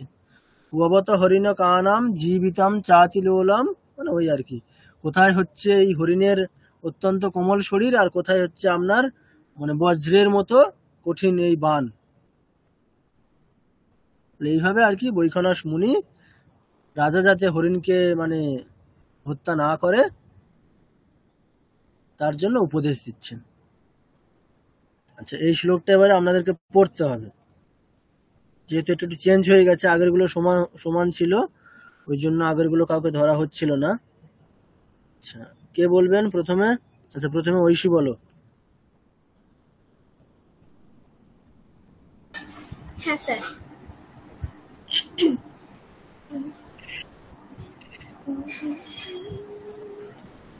নখলু নখলু বাণাহ সন্নিপাত্যোয়মস্মিন। স্যার আরেকবার বলবেন, একটু গুলিয়ে যাচ্ছে। আমি বলছি, ঠিক আছে? হ্যাঁ, নখলু নখলু বাণাহ সন্নিপাত্যোয়মস্মিন মৃদুনি মৃগ শরীরে তুলরাশা বিবাগ্নিঃ ক্ববত হরিণকানাম জীবিতম চাতিলোলম ক্বচনিশিত নিপাতা বজ্রসারাশরাস্তে।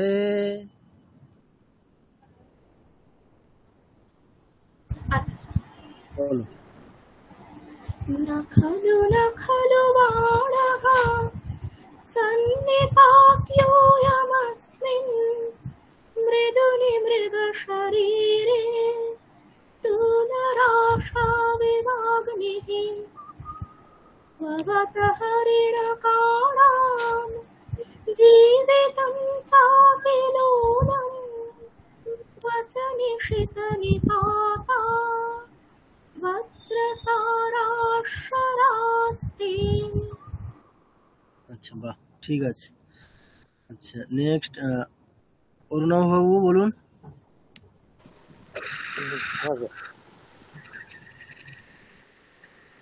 নখলু নখলু বানা সন্নিপাতস্মিন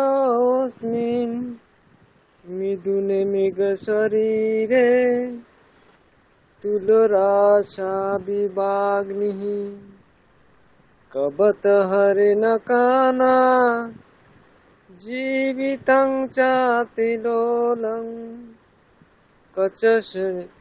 কচ নিশীত নিপাতা বজ্রসারা সরাস্তে। আচ্ছা, বেশ, ঠিক আছে। একটু বুঝলে আটকে গেছে। ঠিক আছে, ওটা একটু অভ্যাস করতে। আচ্ছা, বাকিরা কিন্তু অভ্যাস করতে থাকুন, হ্যাঁ, মানে বাকিদের শুনতে শুনতে আপনারা অভ্যাস করতে থাকুন। আচ্ছা, নেক্সট আশিস বাবু হ্যাঁ স্যার, বলছি। বলুন। নখলু নখলু বানঃ সন্নিপাতয়মস্মিন মৃদুনি মৃগ শরীরে তুলরাশা বিবাগ্নিঃ ভবত হরিণ কানাং জীবিতং চাতিলোলং বচনিশীত নিপাতা বজ্রসারাসরাস্তে। আচ্ছা, ঠিক আছে, মোটামুটি হয়েছে।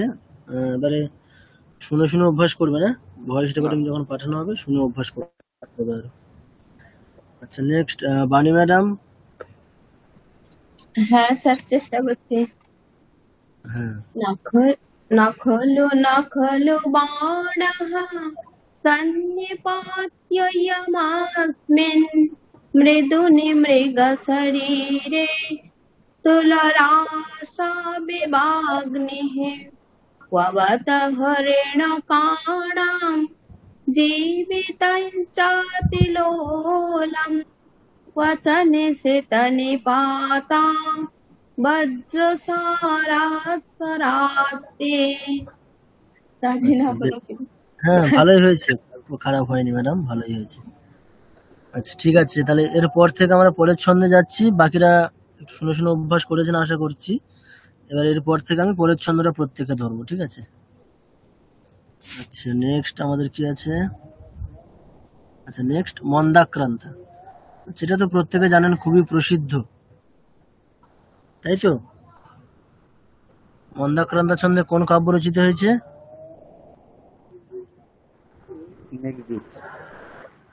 হ্যাঁ, মেঘদূত।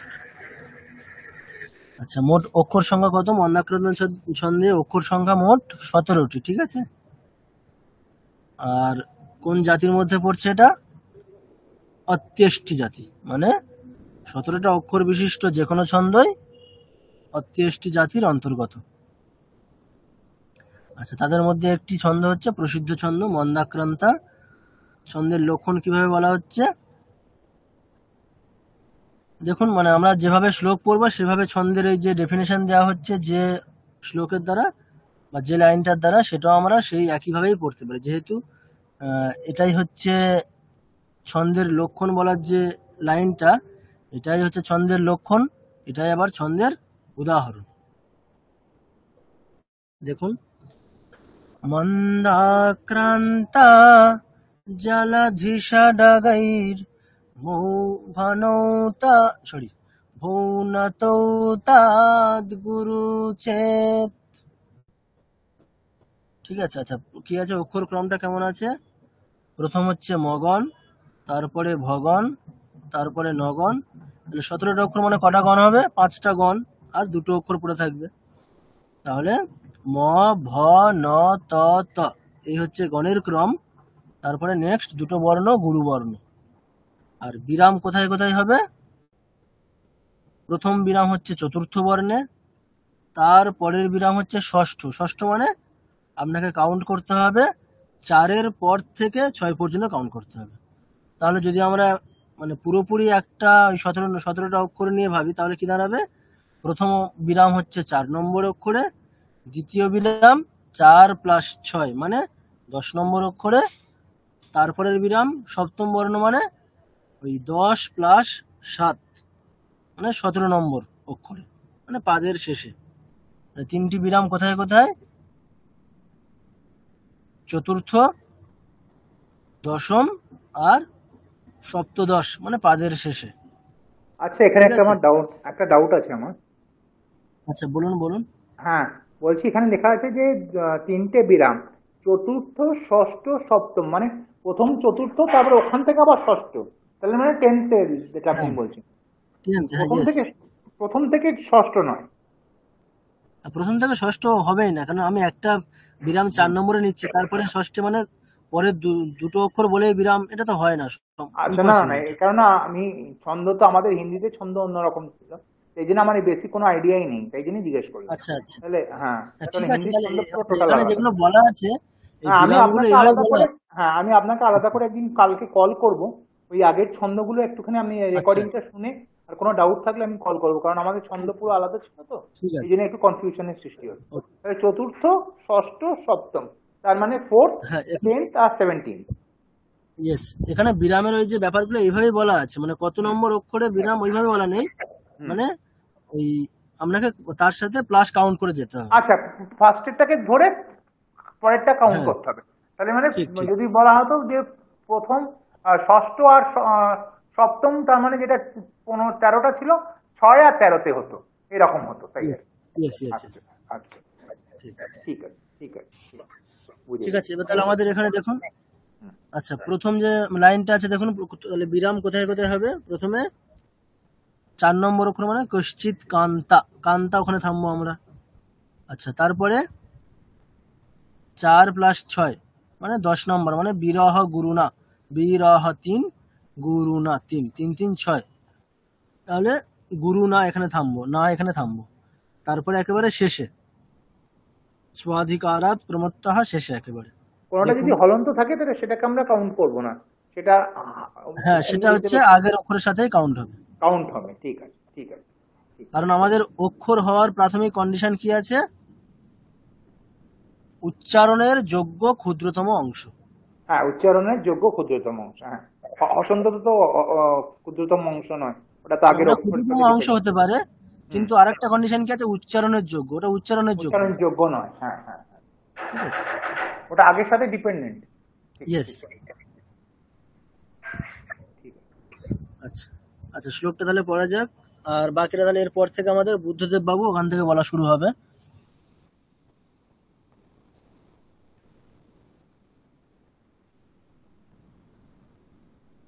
কশ্চিৎ কান্তা বিরহ গুরুনা স্বাধিকারাৎ প্রমত্তঃ শাপেনাস্तं গমিতমহিমা वर्षभोग्येन भर्तुः यक्षश्चक्रे जनकतनया स्नानपुण्योदकेषु स्निग्धच्छाया तरुषु वसतिं রামগিরিয়াশ্রমেষু।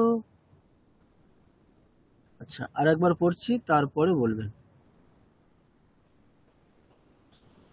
কশ্চিৎ কান্তা বিরহ গুরুনা স্বাধিকারাৎ প্রমত্তঃ শাপেনাস্तं গমিতমহিমা वर्षभोग्येन भर्तुः यक्षश्चक्रे जनकतनया स्नानपुण्योदकेषु स्निग्धच्छाया तरुषु वसतिं রামগিরিয়াশ্রমেষু। আচ্ছা, শ্লোকের অর্থটা মোটামুটি কম বেশি সকলেই জানেন, যেহেতু মেঘদূত প্রসিদ্ধ একটা কাব্য, মানে সংস্কৃত যার বিষয় না সেও বাংলা অনুবাদ করেছে। ঠিক আছে, মোটামুটি কম বেশি সকলেই পড়েছেন আশা করছি। তো অর্থ কি না আমরা জানি, মানে প্রসঙ্গ জানি যে কোনো একটা যক্ষ তার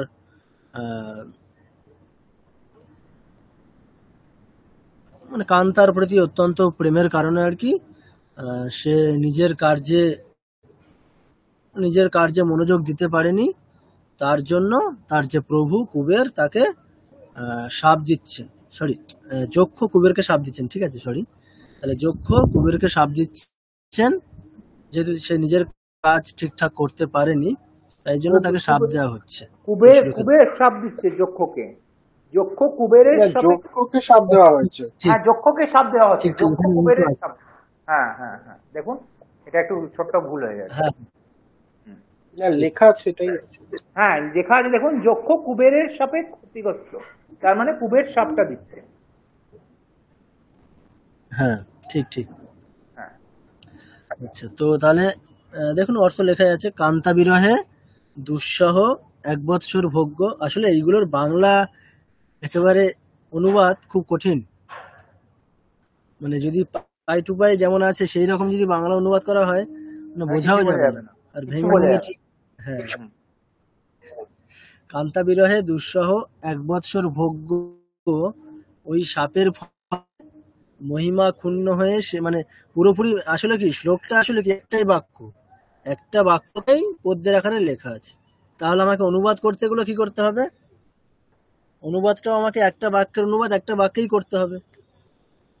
এবার আসলে এগুলোর মানে একটা বাক্যের অনুবাদ করাটা খুবই কঠিন। যাই হোক, তাহলে সাপের ফলে মহিমা ক্ষুণ্ণ হয়ে সেই যক্ষ রামগিরি আশ্রমে বাস করতে থাকলো। রামগিরি আশ্রম স্নিগ্ধ ছায়া তরুময় এবং আশ্রমের জল জনকতনয়ার স্নানের জন্য পবিত্র।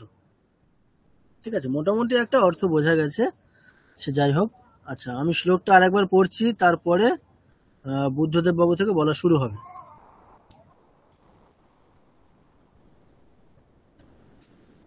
কশ্চিৎ কান্তা বিরহ গুরুনা স্বাধিকারাৎ প্রমত্তঃ শাপেনাস্तं গমিতমহিমা বর্ষভোগ্যেণ ভর্তুঃ যক্ষশ্চক্রে জনকতনয়া স্নানপুণ্যোদকেষু স্নিগ্ধচ্ছায়া তরুষু বসতিম রামগিরিয়াশ্রমেষু। আচ্ছা ঠিক আছে, বুদ্ধদেব বাবু বলুন। কশ্চিৎ কান্তা বিরহ গুরুনা সাধিকারোপমত্তঃ শাপেনাস্তাং গমিত মহিমা বর্ষভোগ্যেন ভর্তুঃ যক্ষশ্চক্রে জনকতনয়া স্নানপুণ্য উদকেষু স্নিগ্ধ ছায়া তরুষু বসতিং রামগিরিজাশ্রমেষু। আচ্ছা ঠিক আছে, মানে আপনার কিন্তু মানে ওই গঙ্গা স্তোত্র পাঠিয়েছেন, সুর একদম ঠিক হচ্ছেই না। আমার গলাটা শ্রুতি মতন নয়, বা সুর তুলতে পারছি না, আমি অনেক চেষ্টা করছি। গলার কোনো অসুবিধা নেই, ঠিক আছে, আপনার গলা যথেষ্ট সুন্দর, গলা নিয়ে কোনো সমস্যা নেই, ভয়েস খুবই সুন্দর, অসুবিধা নেই। একটু মানে চেষ্টা করুন, ঠিক আছে, মানে আমরা যতটা পারবো চেষ্টা করব। না, আমি রেকর্ডিংটা না আমি বার করি প্র্যাকটিস করেই পাঠিয়েছি, কিন্তু এর থেকে আমি অনেকবার রেকর্ডিং করলাম, কিন্তু এর থেকে ভালো করতে পারছিলাম না। বার করি আচ্ছা, আপনি আর কাজ করুন, মানে আরো ধীরে ধীরে পড়ুন, ঠিক আছে, এত তাড়াতাড়ি পড়ার দরকার নেই, ধীরে ধীরে পড়ার চেষ্টা করুন। ঠিক আছে, এই যে শ্লোকটা পড়লেন তাড়াতাড়ি পড়ুন, জুম আউট ধীরে করবেন, ধীরে পড়লে হয়ে যাবে। সামান্য একটু জুম আউট করবেন। হ্যাঁ, আমি জুম আউট করছি। আচ্ছা নেক্সট, আচ্ছা দেবজ্যোতি বাবু আছেন? আছি আমি, বলুন। আচ্ছা বলুন, শ্লোকটা বলুন। এটা একটু দেখাবেন, এখানে দেখতে পাচ্ছি না। আচ্ছা আমি তাহলে একটু জুম আউট করছি, ঠিক আছে। হ্যাঁ হ্যাঁ।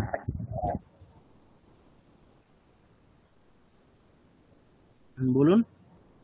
ঠিক আছে, এখন দেখা যাচ্ছে? না না, এটা খুব বড় হয়ে গেছে, আমি তো জাস্ট আচ্ছা, একটা লাইনই দেখতে পাচ্ছি, কশ্চিৎ এখন কান্ত। এখন ঠিক আছে? হ্যাঁ, আরেকটু ছোট করে নিন, আরেকটু ছোট করে নিন, আচ্ছা, আরেকটু এবার ছোট ছোট করে নিন। করলে তো ওটাই হয়ে যাচ্ছে যেমনটা ছিল। হ্যাঁ হ্যাঁ, এবার ঠিক আছে। আচ্ছা, ঠিক আছে। कश्चित् कान्ता विरह गुरुना स्वाधिकारात् प्रमत्तः शापेनास्तं गमित महिमा भोग्येन भर्तुः একটু গন্ডগোল হয়ে গেল। ভর্তুহু। ভর্তুহু। হুম, আমি আরেকবার পড়ছি, একটু নামিয়ে দিন, আমি আরেকবার হুম, পড়ছি, নামিয়ে দিন। তারপরে कश्चित् कान्ता विरह गुरुना स्वाधिकारात् प्रमत्तः शापेनास्तं गमित महिमा वर्षभोग्येन वरतुः। হ্যাঁ, নেক্সট। यक्षश्चक्रे जनक तनया स्नान पुण्ये दकेषु হুম, स्निग्धछाया मातुरुषु वसतिं राम गीर्भाश्रमेषु। আচ্ছা, ঠিক আছে, মানে এইরকম পড়লে তো হবে না, আমাদেরকে পারফেক্ট যেমন বলেছিস একটা শৈলী সুর অবলম্বন করেই পড়তে হবে।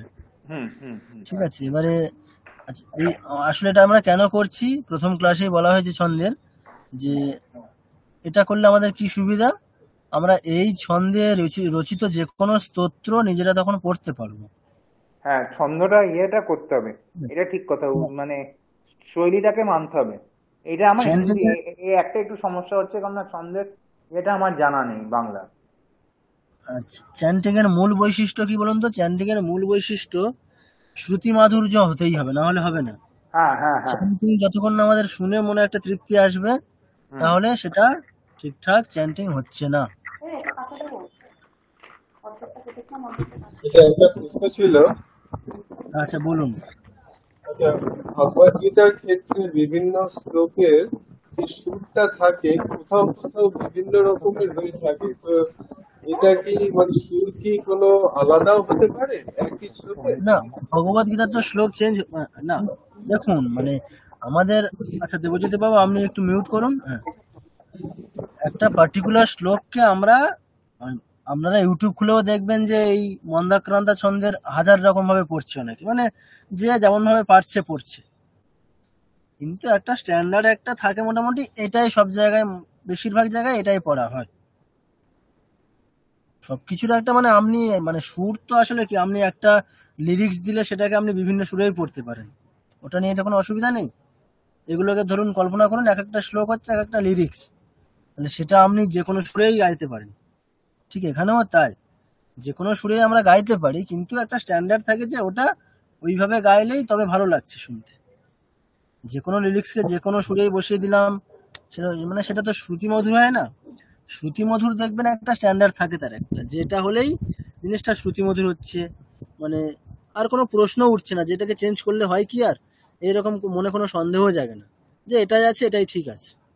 ঠিক সেরকম এগুলোর ক্ষেত্রেও তাই, এক একটা ছন্দের হচ্ছে ইউটিউব খুলবেন দেখবেন অনেক রকম ভাবেই পড়ছে, অনেকে মন্দাক্রান্তা ছন্দের শ্লোক অনেক রকম ভাবেই পড়া হচ্ছে, কিন্তু সেখানে এই রকম জিনিসটা আমরা মেনটেন করি। আমরা আমাদের মানে প্রেয়ার হলেও আমরা কি করতাম, এইভাবেই পড়েছি, মন্দাক্রান্তা ছন্দের যে কোনো স্তোত্র আমরা এইভাবেই পড়েছি আমরা প্রেয়ার হলে।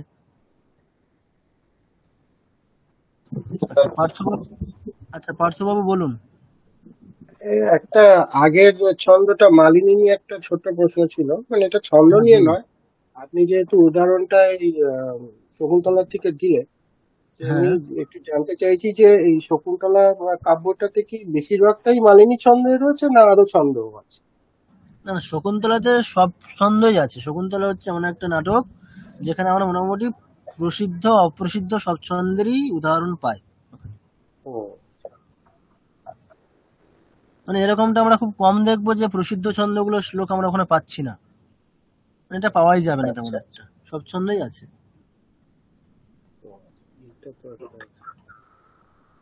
মানে এর মধ্যেও অনেক মানে কারুকার্য রয়েছে। হ্যাঁ আচ্ছা ঠিক আছে, ধন্যবাদ। আচ্ছা ঠিক আছে তাহলে আচ্ছা নেক্সট আচ্ছা ঝুমা ম্যাডাম শুনতে পাচ্ছেন? হ্যাঁ স্যার। আচ্ছা শ্লোকটা পড়ুন দেখি। হ্যাঁ স্যার, এটা স্ক্রিনটা একটু দেখা হ্যাঁ যাচ্ছে না, ছোট। তুলে নিচ্ছেন। আচ্ছা এবারে বলুন। স্যার স্ক্রিনটা একটু ঠিক করে। দেখা যাচ্ছে না এখন? না না, আসছে না। লাস্ট লাইনটা দেখা যাচ্ছে। আচ্ছা আমি লাস্ট লাইনটা ওটা আমাকে মানে স্ক্রল করতে হবে, নাহলে হবে না, একসাথে হ্যাঁ পুরোটা ঠিক আসছে। আছে, ঠিক আছে, হ্যাঁ ঠিক আছে, পড়বো স্যার। হ্যাঁ পড়ুন। সেকেন্ড লাইনটা আর কি দেখতে পাচ্ছি না, ঠিক আছে বলছি। কশ্চিৎ কান্তা বিরহ গুরুণা সাধিকারাত প্রমত্তঃ শাপেনাস্তাম গামিত মহিমা বর্ষভোগেন ভূর্তুঃ यक्षचक्रे जनकतनया स्नानपुण्ये दकेषु स्निग्धछाया तरुषु वसितिं रामगिर्या শ্রমেষু। আচ্ছা আচ্ছা বেশ ঠিক আছে। সুরে একটু গন্ড সুরে সুরে হবে প্রত্যেককে, প্রথমেই আসবে না। আচ্ছা নেক্সট কল্যাণী ম্যাডাম।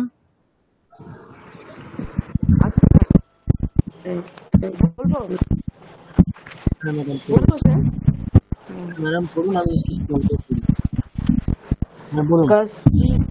कश्चित् कान्ता विरह गुरुणा स्वाधिकारात् प्रमत्तः शापेनस्तं गमितमहिमा वर्षभोगेन भर्तुः यक्षचक्रे जनकतनया स्नानपुण्योदकेषु स्निग्धछाया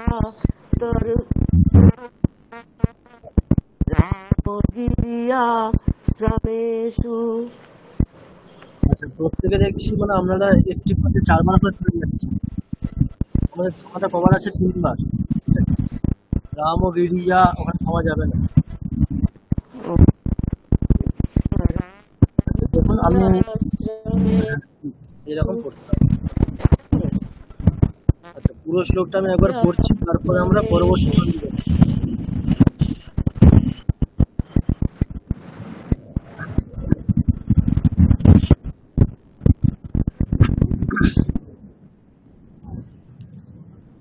ডিস্টারবেন্স আসছে। আচ্ছা এখন ঠিক আছে? হ্যাঁ এখন ঠিক আছে কি ভয়েস? হ্যাঁ স্যার ঠিক আছে। হ্যাঁ ঠিক আছে ঠিক আছে ঠিক আছে। ওটাই হ্যাঁ স্যার ঠিক আছে। কল্যাণী ম্যাডামেরটা মানে মিউট ছিল বলে তাই জন্য, আর মিউট ছিল তাই জন্য। ঠিক আছে চলো।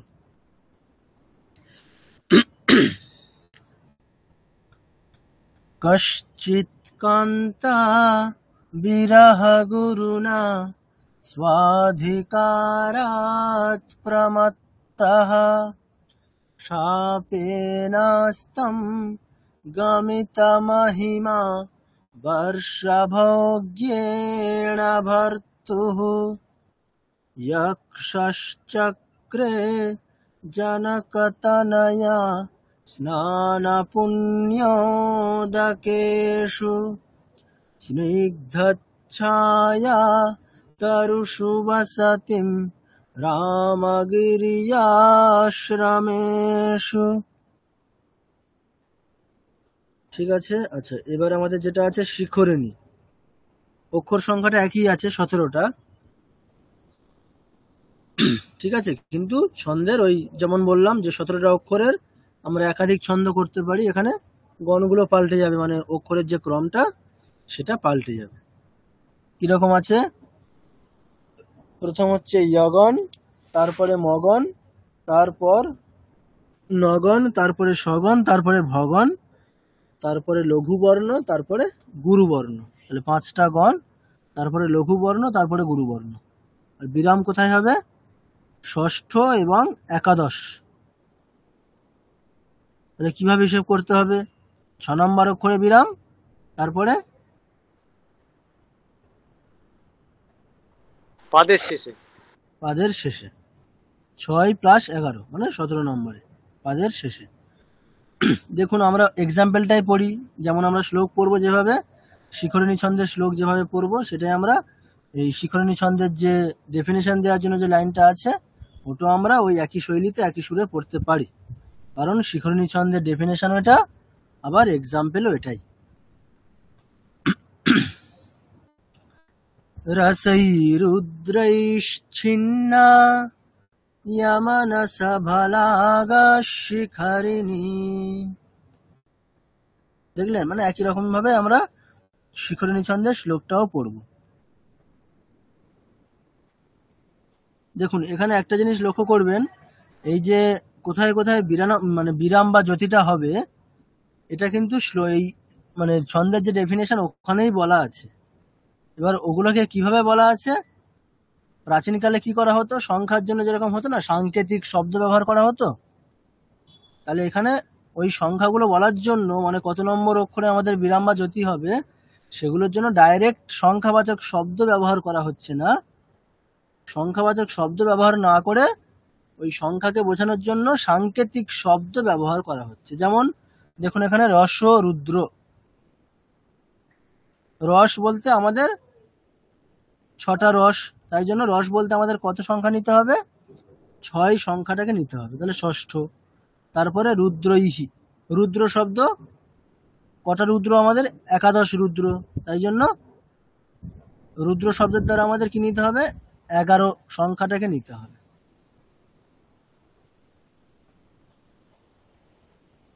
এগুলো তো মানে খুব প্রসিদ্ধ না, মানে দেখবেন ওই কিছু লুকিয়ে রাখার জন্য, যেমন হয় না চাবি ইত্যাদি, সব অনেক সিনেমা দেখেছেন, ফেলুদা ইত্যাদি, সব সংখ্যার জন্য কি ব্যবহার করা হয়? সাংকেতিক শব্দই ব্যবহার করা হয়। ওই ছন্দের ডেফিনেশন গুলো তো তাই, কোথায় কোথায় বিরাম বা জ্যোতি হবে ওই সংখ্যাটাকে বোঝানোর জন্য সাংকেতিক শব্দ এখানে ব্যবহার করা হয়। ঠিক আছে স্যার, বলা যায় না কোনো গুপ্তধনের সন্ধানও থাকতে পারে, এখনো হয়তো রিসার্চ করলে পাওয়া যেতে পারে। সে তো অবশ্যই থাকতেই পারে।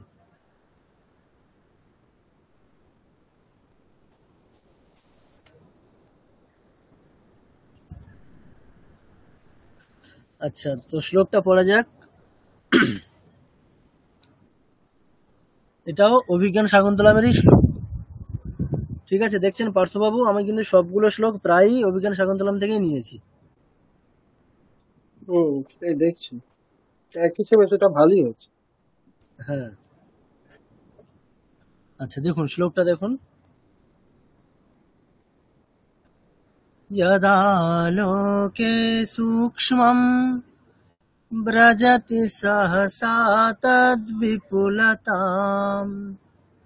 यदद्धाविच्छिन्नं भवति कृतसन्धानमिव तत् प्रकृत्या यद्वक्रं तदपि समरेखान्नयनयोः न मे दूरे किञ्चित् क्षणमपि न पार्श्वे रथजवा। আচ্ছা, আরেকবার পড়ছি।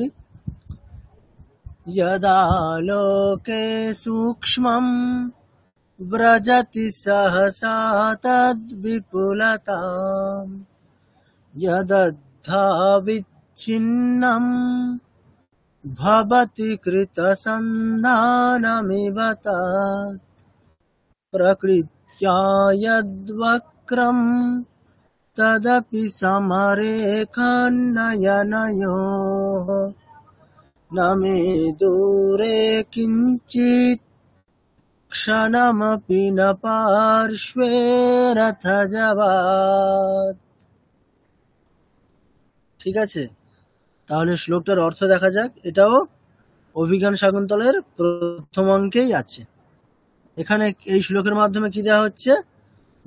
রাজা দুষ্যন্তের যে রথ, উনি যে ওই রথ নিয়ে হরিণের পিছনে ধাওয়া করছেন, ওই মুহূর্তে রথটা ঠিক কেমন সেটা এই শ্লোকের মাধ্যমে বোঝানো হচ্ছে।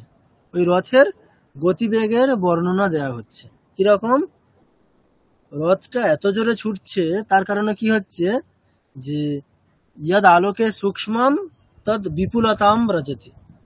যেমনটা আমাদের হয় না, খুব অত্যন্ত দ্রুতগামী কোনো যান যদি আমরা চড়ি, সেক্ষেত্রে সেখানে কি হয়, যেমনটা ঠিক হয় মানে প্রকৃতির বা আশপাশের চিত্র ঠিক যেমনটা হয় তেমনটাই এখানে বলা হচ্ছে। যে রথের গতিবেগের কারণে কি হচ্ছে, যেটা অত্যন্ত সূক্ষ্ম মানে কি মানে খুব দূরের জিনিসটা খুব ছোট লাগছে, কিন্তু যেহেতু দ্রুত গতিতে রথ ছুটছে তার জন্য কি হচ্ছে, যেটা এই মুহূর্তে ছোট লাগছে, খুব সূক্ষ্ম লাগছে, তৎক্ষণাৎ সেটা আবার কি, যেহেতু রথটা কাছে পৌঁছে যাচ্ছে তাই জন্য সেটা আবার বৃহৎ, তার প্রকৃত যে আকার সেটা দেখা যাচ্ছে। ঠিক আছে, যেটা দেখতে ছোট লাগছে এই মুহূর্তে, তৎক্ষণাৎ সেটা হঠাৎ বড় হয়ে যাচ্ছে। যদ্যা বিচ্ছিন্নাম তৎ কৃতসন্ধানম ইব ভবতি।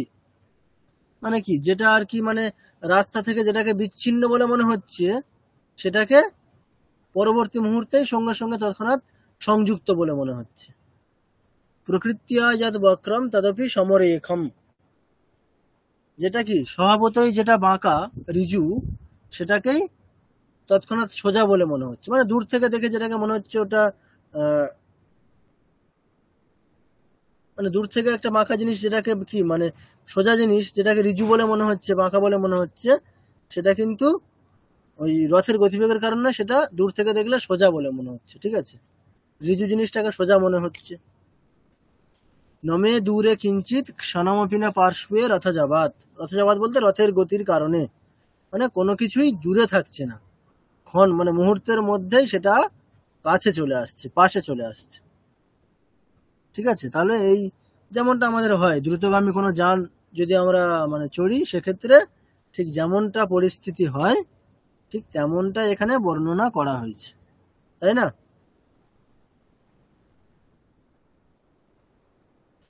আচ্ছা, তাহলে অর্থ বোঝা গেছে। আচ্ছা, শ্লোকটা আরেকবার পড়ছি, পড়ে তাহলে পরের জনের কাছে যাচ্ছি, শ্লোকটা বলবেন। यदा लोके सूक्ष्मं व्रजति सहसा तद्विपुलतां यदद्धा विच्छिन्नं भवति कृतसन्धानमिव तत् प्रकृत्या यद्वक्रं तदपि समरेखन्नयनयोः न मे दूरे किञ्चित् क्षणमपि न पार्श्वे रथजबात्। ঠিক আছে। আচ্ছা, তাহলে নেক্সট কে পড়বেন এবারে? আচ্ছা, কৃষ্ণা ম্যাডাম। কৃষ্ণা ম্যাডাম শোনা যাচ্ছে? স্যার বলবো, চেষ্টা করব। আচ্ছা ম্যাডাম বলুন। যদা লোকেষু ভালো শুনতে পাচ্ছি না। আচ্ছা ঠিক আছে ম্যাডাম, আপনি সম্ভা ম্যাডাম বলে নিক, তারপরে বলুন।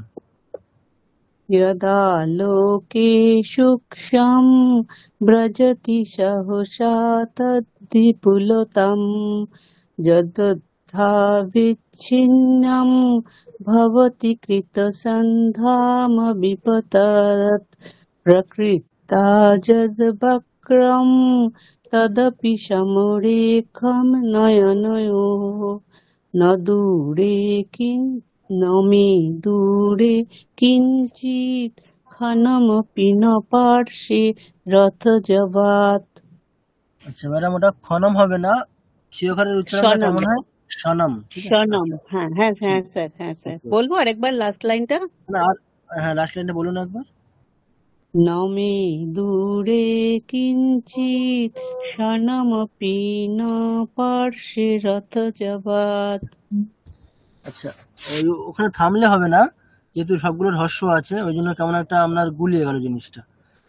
নমে নমে দূরে দূরে কিঞ্চিৎ ক্ষণমপি ন স্বর্ণপি ন পার্শ্বে রথযাভাত। রথযাবাত। ঠিক আছে, ওকে, ঠিক ঠিক আছে। আছে। আচ্ছা, নেক্সট কৃষ্ণা ম্যাডাম বলুন।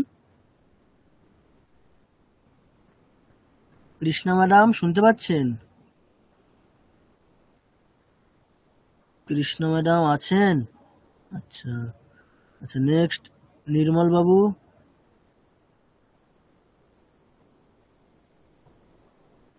আচ্ছা, নুপুর ম্যাডাম। হ্যাঁ স্যার। আচ্ছা ম্যাডাম বলুন। यदा लोके सूक्ष्मं व्रजति सहसा तत् विपुलताम् यथा विच्छिन्नं भवति कृतसन्धानमिव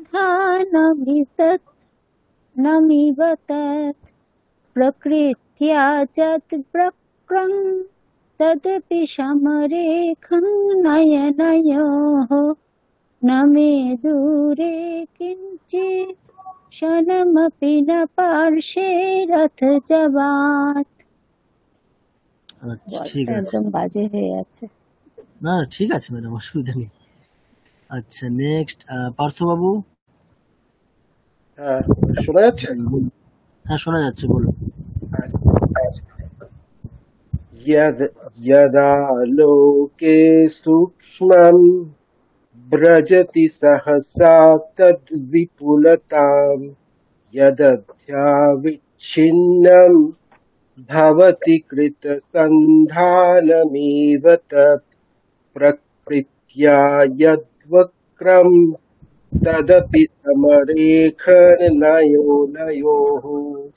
न मे दूरे किञ्चित् क्षणमपि न पार्श्वे रथजवात्।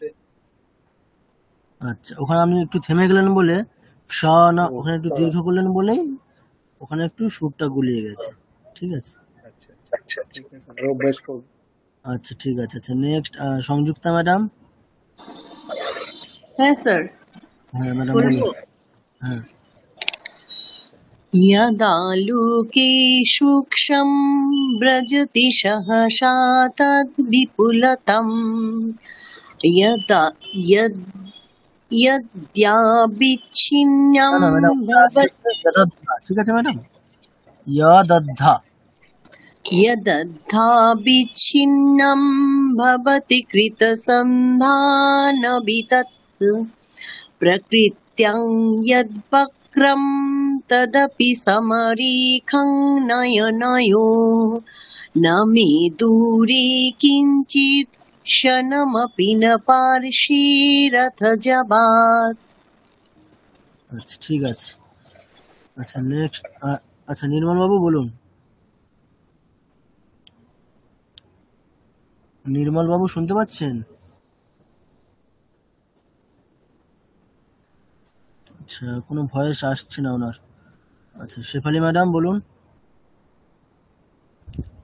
শেফালি ম্যাডাম, বলুন।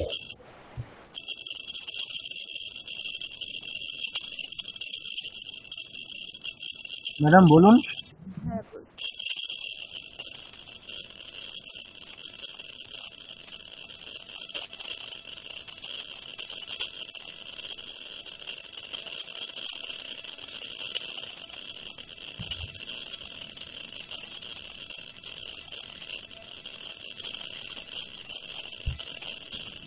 ম্যাডাম আপনার কোনো সাউন্ড আসছে না।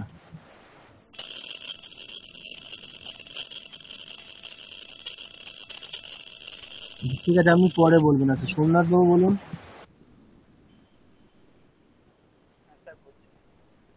হ্যাঁ বলুন। लोके सूक्ष्मं व्रजति सहसा तद्विपुलता यदद्वाविच्छिन्नं भवति कृतसन्धानमिव तत् प्रकृत्या यद्वक्रं तदपि समरेखं नयनयः न मे दूरे किञ्चित् क्षणमपि न पार्श्वे रथजवात्। আচ্ছা বেশ, ঠিক আছে। আচ্ছা নেক্সট সোমা ম্যাডাম। হ্যাঁ স্যার। বলুন। यदालोके सूक्ष्मं व्रजति सहसा तद्विपुलकं यदद्भाविच्छिन्नं भवति कृतसन्धानमिव तत् सकृत्या यद्वक्रं तदपि समरेखनयनयोः न मे दूरे किञ्चित् क्षणमपि न पार्श्वरथजवा। আচ্ছা ঠিক আছে ম্যাডাম, একটু ভালো করে প্র্যাকটিস করতে হবে, ঠিক আছে? শুনে হ্যাঁ হ্যাঁ রেকর্ডিং শুনে। হ্যাঁ স্যার। ঠিক আছে। আচ্ছা নেক্সট শ্রীদীপ বাবু। হ্যাঁ বলছি। হ্যাঁ यदा लोके सूक्ष्मं व्रजति सहसा तद्विपुलता यदाद्भाविच्छिन्नं भवति कृतसन्धानमिव तत् प्रकृत्या यद्वक्रं तदपि समरेखं नयनयोः न मे दूरे किञ्चित् क्षणपि न पार्श्वे रथजवात्। আচ্ছা বাহ, ঠিক আছে। আচ্ছা নেক্সট শুভ্রা ম্যাডাম। হ্যাঁ স্যার, আমি ওখানে স্ক্রিনে দেখতে পাচ্ছি না। আচ্ছা আমি তাহলে স্ক্রিন একটু বড় করে দিচ্ছি, ঠিক আছে? তারপরে বলুন।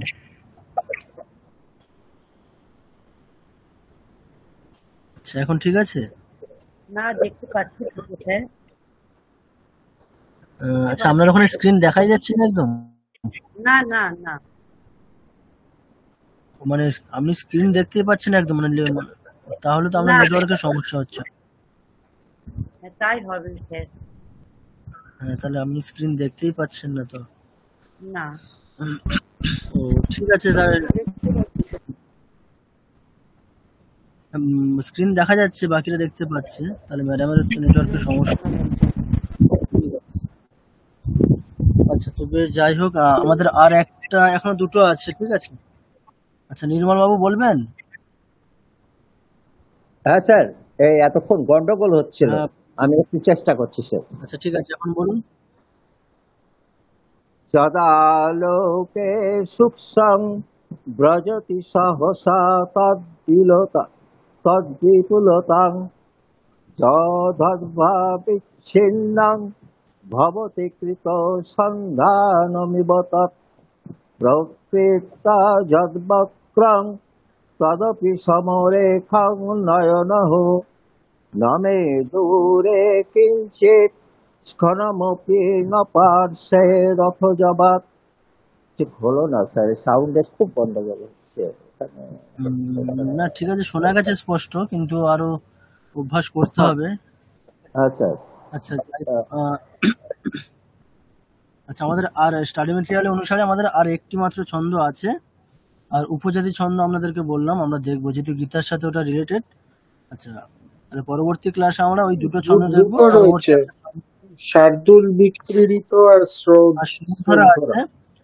শ্রক ধরাটা আমরা দেখবো না, ওটা বাদ দেবো, ঠিক আছে? আমরা শুধুমাত্র শার্দুল বিক্রীড়িত এটাই দেখবো, আর উপজাতি ছন্দ একটা অ্যাড করা হবে, ওটা আমরা এই দুটো ছন্দ আমরা পরবর্তী ক্লাসে দেখবো। আচ্ছা ঠিক আছে, এটা দেখে আমরা তারপরে আমাদের গীতা তো যেমন চলছে আর তারপরে আমরা পরবর্তী স্তোত্রগুলো এক এক করে এগিয়ে যাব। আচ্ছা তো আপনাদের হোম টাস্ক যেটা দেওয়া থাকবে, বললাম যে যত অবধি আজকে আমাদের হলো, অর্থাৎ ওই বংশস্থ ছন্দ থেকে শুরু করে শিখরণী ছন্দ, প্রত্যেকটা ছন্দের যে স্যাম্পেল শ্লোক, একটা এক্সাম্পল শ্লোক, ওটা প্রত্যেকে রেকর্ডিং করে পাঠাবেন। ওখানে কোনো আমাদের মানে কোনো কিছু বাদ যাওয়ার কিছু নেই, সবগুলোই পাঠাতে হবে যতগুলো আছে পরপর। আর গীতার হচ্ছে 1 থেকে 10 পর্যন্ত আমি রেকর্ডিং পাঠাবো, দ্বিতীয় অধ্যায়ের ওখান থেকে 5টা শ্লোক আপনাদেরকে, না 1 থেকে 20 পর্যন্ত বলেছি, আপনারা সবগুলোই অভ্যাস করবেন, কিন্তু পাঠাবেন হচ্ছে 5টা। কোন 5টা পাঠাবেন আমি বলে দেবো, ঠিক আছে? তো এই হচ্ছে আপনাদের হোম টাস্ক থাকবে, ঠিক আছে? আমি আগামীকাল রেকর্ডিং পাঠিয়ে দেবো, তারপরে সব বলে দেবো। আচ্ছা, অরুণাভবাবু বলুন। স্যার বলছিলাম যে পরের বুধবার এমনি হলিডে আছে, এটা কি আপনার ক্লাসটা কি হবে? কিসের হলিডে আছে?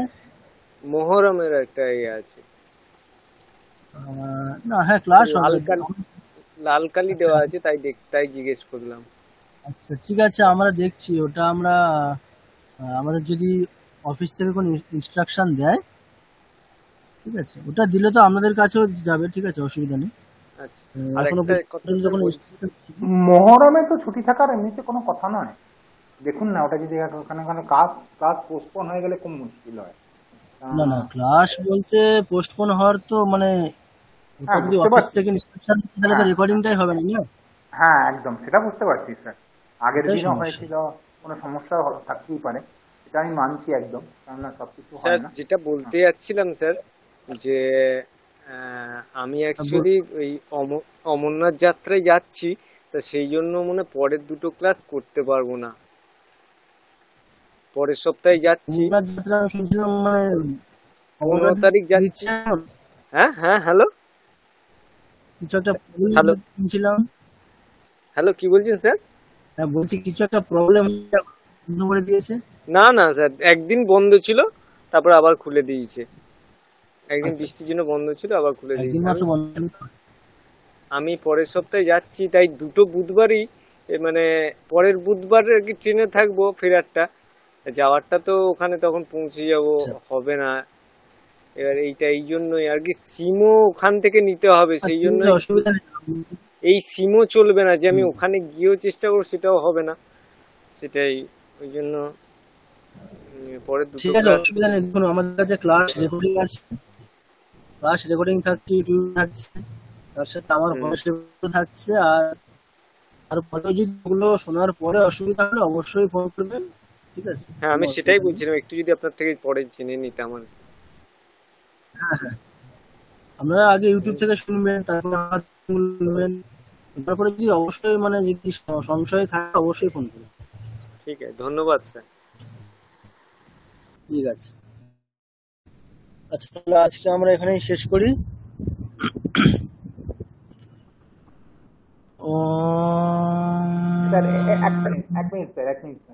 স্যার আচ্ছা বলুন। হ্যাঁ বলছি যে এই গতদিনের ক্লাসটা একটু ইউটিউব লিঙ্কটা পাঠিয়ে দেবেন স্যার, কারণ আমার দুদিন শরীরটা খারাপ ছিল, আমি একটু খুঁজে পাচ্ছি না। আর ওটা আমি করে আচ্ছা ঠিক আছে, আমি দেখবো ওটা যদি ইউটিউবে আপলোড হয়ে থাকে তাহলে দেখবো। হ্যাঁ, যদি এখনো আপলোড না হয়ে থাকে দেখতে হবে। ঠিক আছে স্যার, ওই যে আগের দিন যেটা শুক্রবারে ক্লাস হল, আর তাহলে আমি ওটাকে করে নিয়ে যদি আপনার ডাউট থাকে আমি আলাদা করে আপনার সঙ্গে একটু কথা বলেন, কেন ছন্দটা আমার খুব টাফ লাগছে। আচ্ছা আচ্ছা ঠিক আছে ঠিক আছে, আর বেশিক্ষণ নেবো না, আপনি এবার। না ঠিক আছে, অসুবিধা নেই। ওম শান্তি শান্তি হরি ওম শ্রী রাম কৃষ্ণার্পণমস্তু। ঠিক আছে, শুভরাত্রি সকলকে। শুভরাত্রি স্যার।